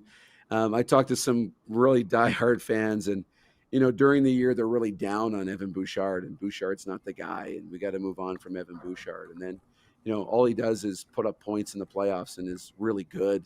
And they're not compared. He's spoken in the same sentence as Bobby Orr and Paul Coffey based on the numbers he's putting up. He's putting up elite level numbers. And then when they lose the Stanley Cup final, well, his defensive play is not great. And now they think we got to move on from Evan Bouchard. I think they're not moving on from Evan Bouchard. They can't, can they? No, and management likes Evan Bouchard, and I'm a big Bouchard guy. I believe in him and what he's done on the back end. At 25 years old, he is a D-man that's going to develop more and more. His game is not even close yet to being fully there yet. He's a right-shot D-man who, all-time in playoff points, Darren, is second all-time behind Bobby Orr in points per game in the postseason. Second all-time! The NHL has been around for over 100 years, and only one other player in the postseason for a D-man has more points per game than him. You do not trade Evan Bouchard because if you deal him, okay, then who's going to fill in what he brings to your roster? Offensively and defensively, he's getting better. I mean, yes, there have been moments here and there where he's had tough games, but looking at the metrics, he has been one of the better D-men in both ends of the ice for Edmonton. So moving on for Evan Bouchard would be a very, very dumb decision. It would be a very dumb decision. I agree. I mean, he provides something that they need, and the identity of this Oilers team is offense. And yes, it dried up a little bit in the final two games of this series, and they couldn't find it. But no, Evan Bouchard, I think he's a staple. He's going to be there moving forward. I saw you mention Corey Perry declaring his intention to return. He was such a big piece of this team moving forward. And I think, to be honest, Corey Perry's becoming more and more likable by the day, even though he's a bit of an agitator, and let's call him what he is. He's a shit disturber a bit. But Evander Kane has been going the other way in terms of, and I'm curious if Oiler fans are ready to move on because, I've heard that Evander Kane could be somebody the Oilers could use as a trade chip, try and free up some cap space, somebody they move on from in this offseason. Yeah, I've heard the Evander Kane era in Edmonton might be coming to an end. Now, granted, when Evander Kane returned this postseason, he played great against Dallas. You saw moments against Dallas and against Vegas where he looked brilliant, but this Cup final was not Evander Kane's best, and I've heard the same thing that, they probably will try to move on, trade him somewhere. To who? I'm not sure who yet, but it looks like a rebuilding team might be interested in Evander Kane going forward for next season. And when it comes to Corey Perry, he's someone who has, is a guy, a former scoring champion, former MVP, but he is someone who has accepted, I'm not that guy that I was in, 2011, 2012 anymore. I'm going to take a role, I'm going to accept the role of being that third line, fourth line guy, or at times spot up in the first line once in a while and accept my role and be a good team player. And look at Corey Perry last year, 19 goals, 10 goals in the postseason. He's been a true team player on that roster and done what's asked of him no matter what it has been this year, Darren. Yeah, no, he really was. The text line's open, 902-518-3033. John in St. Albert, Alberta writes in, he asks, Avery, what are your thoughts on the Oilers being investigated for long-term injured reserve and the game tonight in Red Deer, Calgary versus Edmonton, CEBL? So first, long-term injured reserve and the Evander Kane situation. I'm going to say, first of all, it's a little bit weird because why now? The season's over. Why are we investigating this now? I just think it's kind of weird. And I'm not a conspiracy guy. I really am not. But for the league to now be diving into the LTIR with Evander Kane now, other teams have used it to their benefit, it just looks optically very strange, and league priorities are in the wrong place if now you're going to look at the Oilers for how they use LTIR with Evander Kane. To me, it doesn't make much sense right now. And how about the CEBL game tonight, Calgary and Edmonton in Red Deer? That should be fun. Yeah. The first CBL game ever to be played in Red Deer, first one in Alberta outside of either the two main cities. It's great to see, the CBL trying different things again. We had the outdoor game in Montreal that unfortunately didn't get finished, but we're seeing the basketball love continue throughout Alberta. And for Edmonton, it's a big thing, finish his road trip on track with the win. They're holding down the last playoff spot in Western Division. And for the Stingers team, it's imperative to keep pace with Calgary, with Winnipeg, in those Western Division standings, because I think for Edmonton right now, you want to, yes, get a play-in spot, but I think for Edmonton, it's going to be big to hopefully get a play-in spot, hopefully try to find a way to turn things around and host a playoff game. It's going to be tough the way that Calgary's been playing, the way Vancouver's been playing, but if you find a way to keep the wins going, Edmonton should be in a good spot come the postseason here in the CBL, Darren. Love it. Following the NBA final, I assume. Thoughts on the game tonight? You know what? Seeing the news on Tyrese Halliburton, that's going to be tough. Hearing about his injury, it's going to be a tough series. But I do still think this one goes 7. For me, I'm a basketball lifer. I'm a hardcore guy, so I've been having so much fun with this series, back and forth between OKC and Indiana. But I do think in the end, you're going to see the OKC Thunder find a way to win this series. SGA gets his first championship and finish off that great MVP season. And I think the Thunder are going to be a force for a few more years to come. And I would be very scared in the Western Conference to see what's going to happen going forward, because Mark Daniels' team is a well-polished machine, and you're getting great play from SGA, from Chet, from Lou Dort. That's a team that the Western Conference should be afraid of for the next few years, in my mind, Darren. They're young and they're skilled, and if they can find a way to keep this group together, you're right. SGA, the Canadian MVP, if they win if they win an NBA championship, is he the best Canadian ever already? I don't know about ever already, but he's absolutely, to me, he's in the top 10 for sure. He's absolutely barred down in the top 10 for sure. Maybe top 5. I don't know about 1 just yet, but he's already in the all-time greats, I do think, for Canadian NBA players. Love it. Let's go to the football game tonight. Edmonton or home to Montreal. Corey, how much time do we have left in this segment? I want to make sure we get this in here. The Elks coming off the bye week in week 2. Montreal 2-0. I think the Owls are the best team in the Canadian Football League. So what is the scouting report on Edmonton coming out of the bye as they get set for their second game here in week 3? I think the big thing is for Edmonton, they need to find a way to get some first downs, finish off drives, and not leave points on the table. We saw way too often against BC. They left points on the table. They left chances to make that a ball game. They squandered it away. And you're going to want to see a tough rushing attack from Javon Leake, from Justin Rankin, 2 guys who can gash a defense at will. And I want to see, once again, Mark Killam let Trey Ford throw the ball a little more. I know we saw Trey Young got it. Trey Ford, we saw Trey Ford throw the ball up a lot against BC.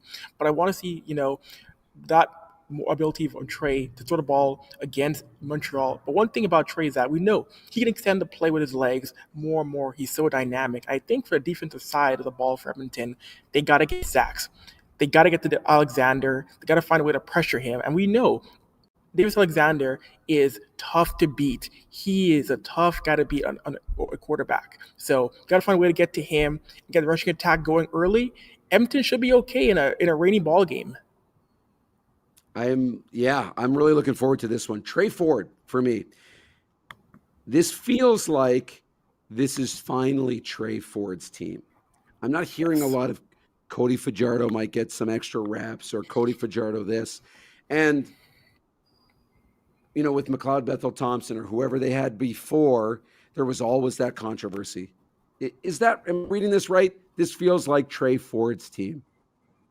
1,000%. You look at the marketing, you look at the ad campaigns, even before the season began, it was all about Trey Ford, him under center, him being the franchise quarterback. You talk to anyone in the organization, be it Chris Morris, Mark Killam, Ed Hervey, they believe in what Trey Ford can do. And this team has put fully behind their support for Trey Ford to be QB1. And he deserves it. He deserves that leash to be your franchise quarterback for not just this year, but for the next few seasons down the line. This Edmonton team, I'm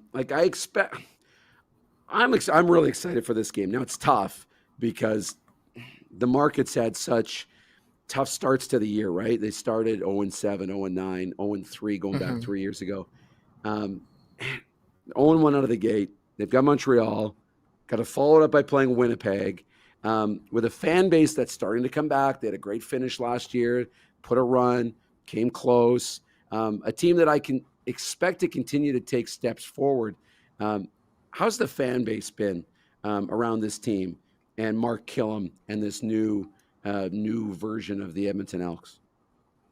You know, you're seeing the fans start to come back to Commonwealth more often now, because last year you saw it with the belief. You saw the fans coming back slowly when they saw the player Trey Ford. That's been, I think, one of the biggest drivers of getting fans back to the building is, hey, believing in this franchise quarterback.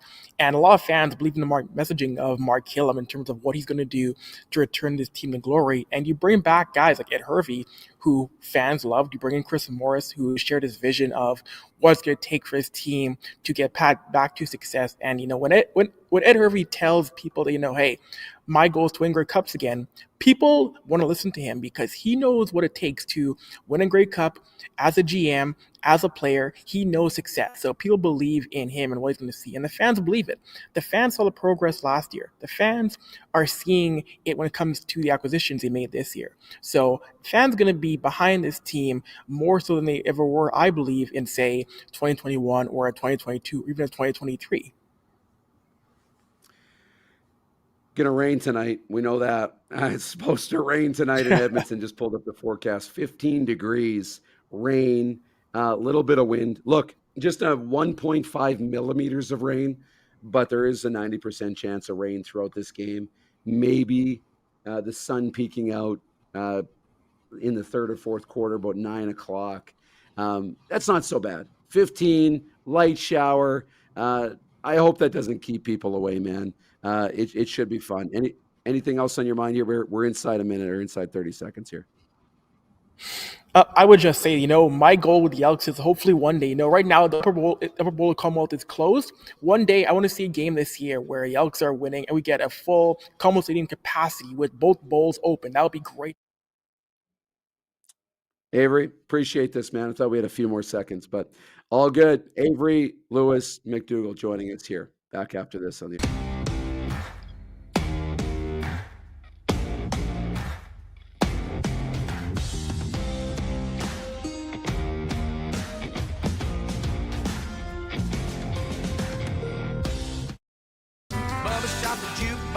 Honky Tonk legend Mark Chestnut, celebrating 35 years of music.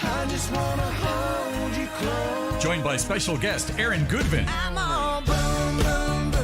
June 28th at Temple Garden Center. Tickets on sale now at Temple Garden Center box office or online at sasktix.ca.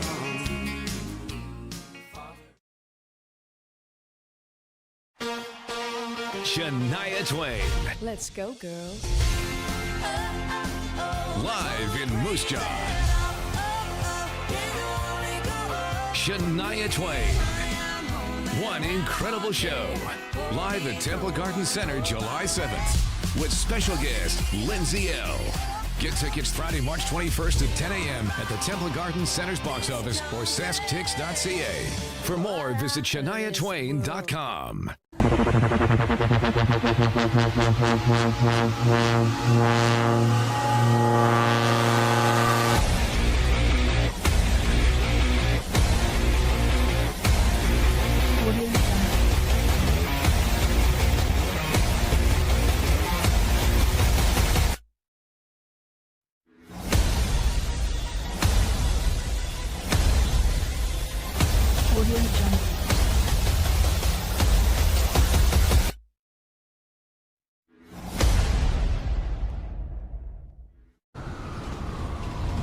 I'm Bridget Lacquette.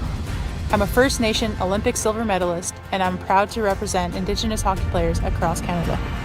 Each year, hundreds of Canadians need a stem cell transplant from an unrelated donor to save their life. Anyone can have a hard time finding a stem cell match, but for Indigenous peoples, it can be even more difficult because just over 1% of prospective donors on Canada's stem cell registry are of Indigenous backgrounds. Be a hero. Join me in Hockey Gives Blood in helping to make a life-saving difference to those in need. Register today at blood.ca/beahero.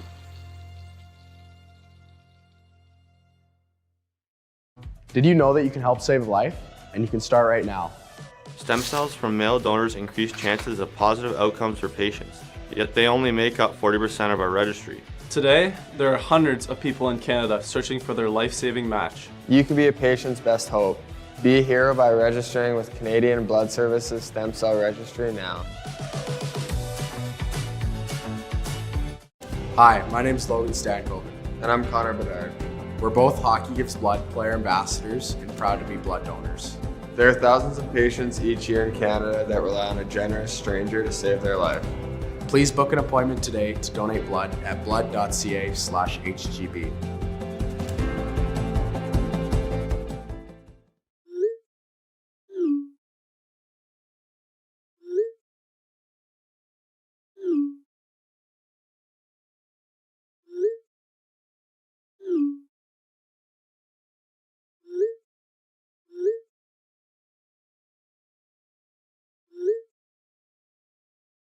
Hiring a video company shouldn't be complicated.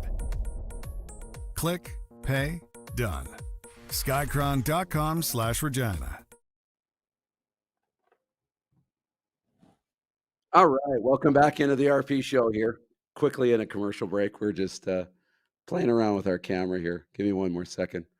I appreciate that, Corey. Let me just pop that back. Live television. Gotta love it, hey? Welcome back into the RP show. Big thanks to Avery Lewis McDougall for joining us here in hour number 2 from the Avery Sports Show. And I apologize for getting cut off, Avery, if you're still watching or if you tune back in. But really great insight. Follow his stuff, the hockey news, all the rest. Very, very good.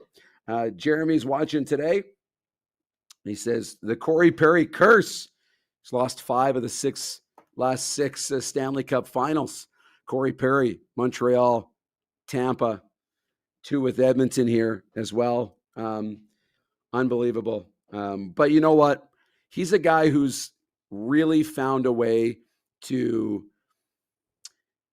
add value. Like, it's not easy to get teams into a Stanley Cup final, to play in this many championships. Yeah, you get close and not quite there, but there are fan bases, Toronto, that would kill to watch their team play in a Stanley Cup final and just have a chance to win a cup. They're talking about where should Corey Perry go? Where should Evander Kane go? They're saying Kane maybe in Utah. There's a few stories that I'm really excited about when it comes to this offseason. I'm really curious about Mitch Marner and where he ends up. And a place that's not ranking is San Jose. And for some reason, I just had a feeling that might be a great fit for him. Doesn't look like it anymore. I'm curious about Mitch Marner, where he ends up. I'm curious about the San Jose Sharks and what they do in free agency and what type of a step forward the San Jose Sharks will make heading into next season. I'm a big fan of what Mike Greer's doing, this young core that they have, led by Macklin Celebrini, Will Smith. They've got a good young goaltender. I'm curious, very curious about the San Jose Sharks, one of the teams I really like with their young group. Anaheim as well. Curious about Anaheim. And the other one that I'm really curious about is a 2-parter. And the main part is, where does Jonathan Toews go? I think that's, for me, might be the biggest storyline of the offseason. For me, I mean, there's bigger lines. I mean, Mitch Marner's a big storyline, probably the biggest storyline of the offseason. I don't think we can really argue that Mitch Marner's not the biggest free agent fish. He's the biggest story for the offseason. He just is. But also this Florida Panthers team and what happens to their 3 free agents in Aaron Ekblad, Sam Reinhart, and Brad Marchand. Curious, do they all come back? Where do they end up? That's a big, big storyline for me, for sure. But Jonathan Toews, that's my favorite storyline that I'll be following during the offseason. Jonathan Toews. Bomber Boy says, in all caps, by the way. Taves to the Jets. He wants Jonathan Taves to the Jets. And you know what? Why wouldn't you want Jonathan Taves to the Jets? What'd you say, Corey? 1 minute? Okay. We have this segment and one more, right? Still in the show. Perfect. That sounds good. He's going to give me a 1 minute in a bit here. But Jonathan Taves, he's had the time off. He's not going back to Chicago, but from Winnipeg. And the Jets are obviously the clubhouse leader. They're the favorite to sign Jonathan Taves. Very curious where he goes. The Leafs are another team that would be in that conversation, the Oilers. There's a lot of teams that would be interested in Jonathan Taves. He's one of the great leaders of our generation when it comes to hockey teams and hockey players. He won't sign for very much money. Will it be $1 million? Will it be $2 million? Will it be $3 million? I'm not sure. It won't be a big contract. But the spin-off to this is, where does Patrick Kane go? Does Patrick Kane follow from Detroit to wherever Jonathan Taves is? Could they reunite together? That could be fun. They're not going to be Jonathan Taves and Patrick Kane of yesteryear, but they could reunite. And that could be a fun little depth story to follow. One more segment coming up in the show. Overtime on the RP Show.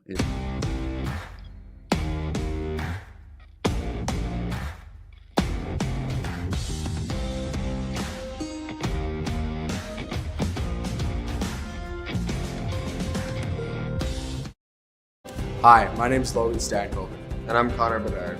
We're both Hockey Gives Blood player ambassadors and proud to be blood donors. There are thousands of patients each year in Canada that rely on a generous stranger to save their life. Please book an appointment today to donate blood at blood.ca/HGB. Did you know that you can help save a life? And you can start right now. Stem cells from male donors increase chances of positive outcomes for patients, yet they only make up 40% of our registry. Today, there are hundreds of people in Canada searching for their life-saving match. You can be a patient's best hope. Be a hero by registering with Canadian Blood Services Stem Cell Registry now.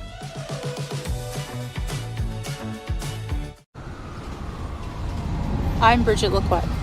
I'm a First Nation Olympic silver medalist, and I'm proud to represent Indigenous hockey players across Canada.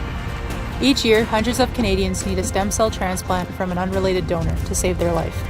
Anyone can have a hard time finding a stem cell match, but for Indigenous peoples, it can be even more difficult because just over 1% of prospective donors on Canada's stem cell registry are of Indigenous backgrounds. Be a hero. Join me in Hockey Gives Blood in helping to make a life-saving difference to those in need. Register today at blood.ca/beahero.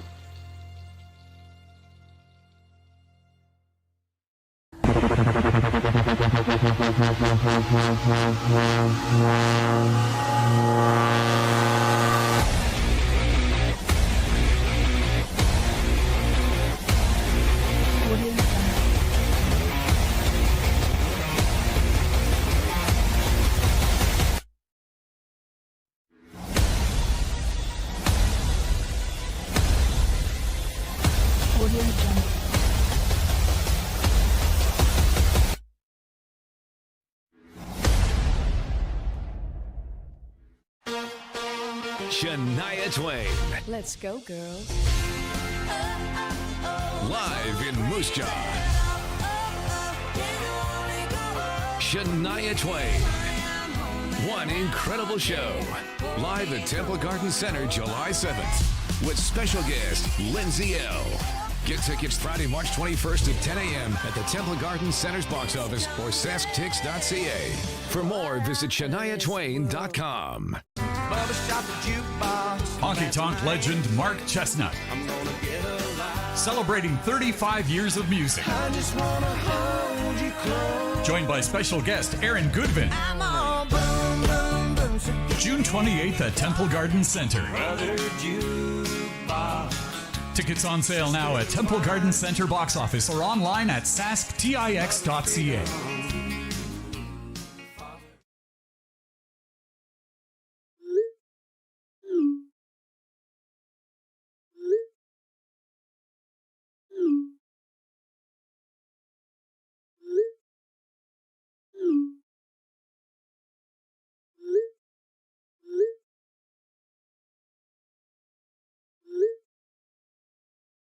Hiring a video company shouldn't be complicated. Click, pay, done. Skycron.com/Regina. Welcome back into the RP show here. Overtime for Overtime Hockey Lanes in Calgary. Just firing in a couple of questions here into the poll, checking out the poll question. In our group chat we have going on, great appearance from Avery Lewis McDougall, some humdingers in there, including a great line saying the moving on from Evan Bouchard would be a dumb decision for the Edmonton Oilers. And I couldn't agree more. Absolutely a dumb decision. Poll question today is, what's the bigger issue facing the National Hockey League? Is it the long-term injured reserve and teams using it as a loophole? Or is it the state income tax situation, which Gary Bettman came out and said that's not an issue, not something they're dealing with? 58% say it's long-term injured reserve. That comes out as we find out that Evander Kane being investigated. Well, not Evander Kane. The Oilers are being investigated for their use of long-term injured reserve as it relates to Evander Kane. Very curious about that. They don't think Patrick Kane is leaving Detroit, that he may be close to signing a deal, and I did see that too. They said it would be hard to take away, dealing with when it comes to his son and all the rest. Bomber Boy says maybe Kadri wants to join a real winner like the Jets this season before the trade deadline because the Flames will be eliminated from the playoffs by January. He's trolling Jeff, the Stamps fan. Okay, we've reached the end of the show because the trolling is getting out of control in the YouTube comments and the chat. But no, I appreciate you guys joining us. I mentioned I'm going golfing, play the Canadian Open course. Bill Dalby says, let us know your golf score tomorrow, Darren. The O-Dog shot 64 at that course. Did he, though? I'm not so sure that he did, but maybe. I'd be really curious if that was a real score. There's a lot of skepticism when it comes to that score that Jeff O'Neill posted on the show. Freddie from Winnipeg says, good job, Moose. Won't be here tomorrow, so you and Rod have a great weekend in the Big Smoke. Thanks, Freddie. Appreciate you being here, man. We battled through. The voice got better as the show went along. We persevered on a tough day. I'm going to get stretched out. Get ready. This is Rory's hit it farther juice. I've been on the creatine plan, and it's been good. We'll see. The sun is trying to peak out here. There's no rain in the forecast, but the wind is supposed to get a little bit more crazy. Very curious to see what the conditions are going to be like out at Osprey Valley today. I think it'll be fine. I always never know what to wear. Probably going to have to go with a sweater and some long pants. It's about 22 degrees today, maybe a little less, but the wind is going to make it feel a little colder. Jeremy writes in, what if Marner tests the market and ends up back in Toronto? Highly unlikely, but maybe. Could happen. Wayne says, thanks for the effort, Moose. Great show. Appreciate it. Appreciate you guys. Should be a fun show tomorrow. Rod's going to have some special guests in the chair. It should be really, really fun. Last chance, if you want to get any texts in, 902-518-3033. The text line is open. We can get to some text messages. Week 3 in the CFL starts tonight as we look back on some of our notes. Edmonton 0-1 against the 2-0 Montreal Alouettes. Davis Alexander trying to become just the third quarterback to start a career 7-0. That is something to watch. Is he the best quarterback in the Canadian Football League? No, not yet. But he's on pace. He's perfect. How can he not be on pace? We get the depth charts out for the Riders and Argonauts for Friday night. No Kadeem Carey on the list. Didn't talk about this a lot, and now we'll do it in the final few minutes of the show. But Kadeem Carey is not going to play. And I like this headline from 3 Down Nation. Saskatchewan Roughriders deny running back Kadeem Carey shot at revenge against Argos. Smart move by Corey Mace. Smart move. Your team's playing really good football. Your running back, AJ Ouellette, your starting running back, is coming off a pretty good game Why have a distraction? Not that Kadeem Carey's a distraction. He'll get his opportunity to play. But go with your guy.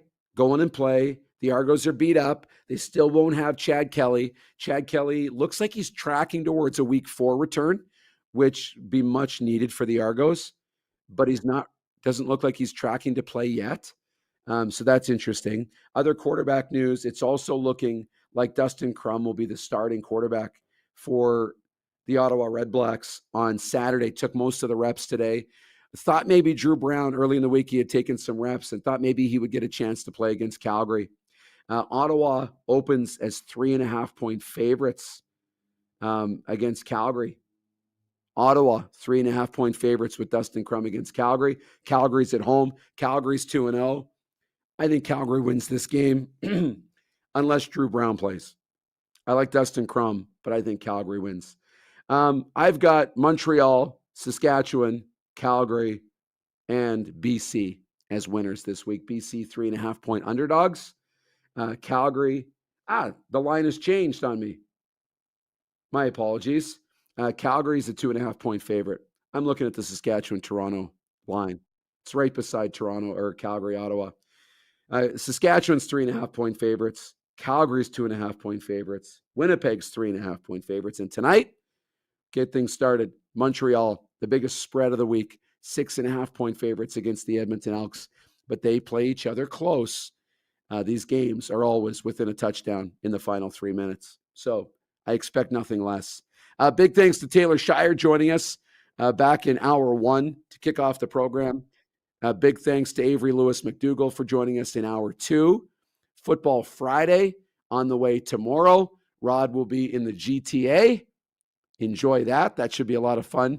Enjoy the weekend, week 3 in the CFL. Sorry, I didn't hear you, Corey. But that'll do it for us. Check out the podcast and everything else, and we'll see you tomorrow on the RP Show.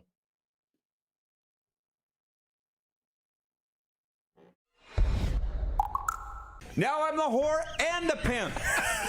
That's where the money is. How about that?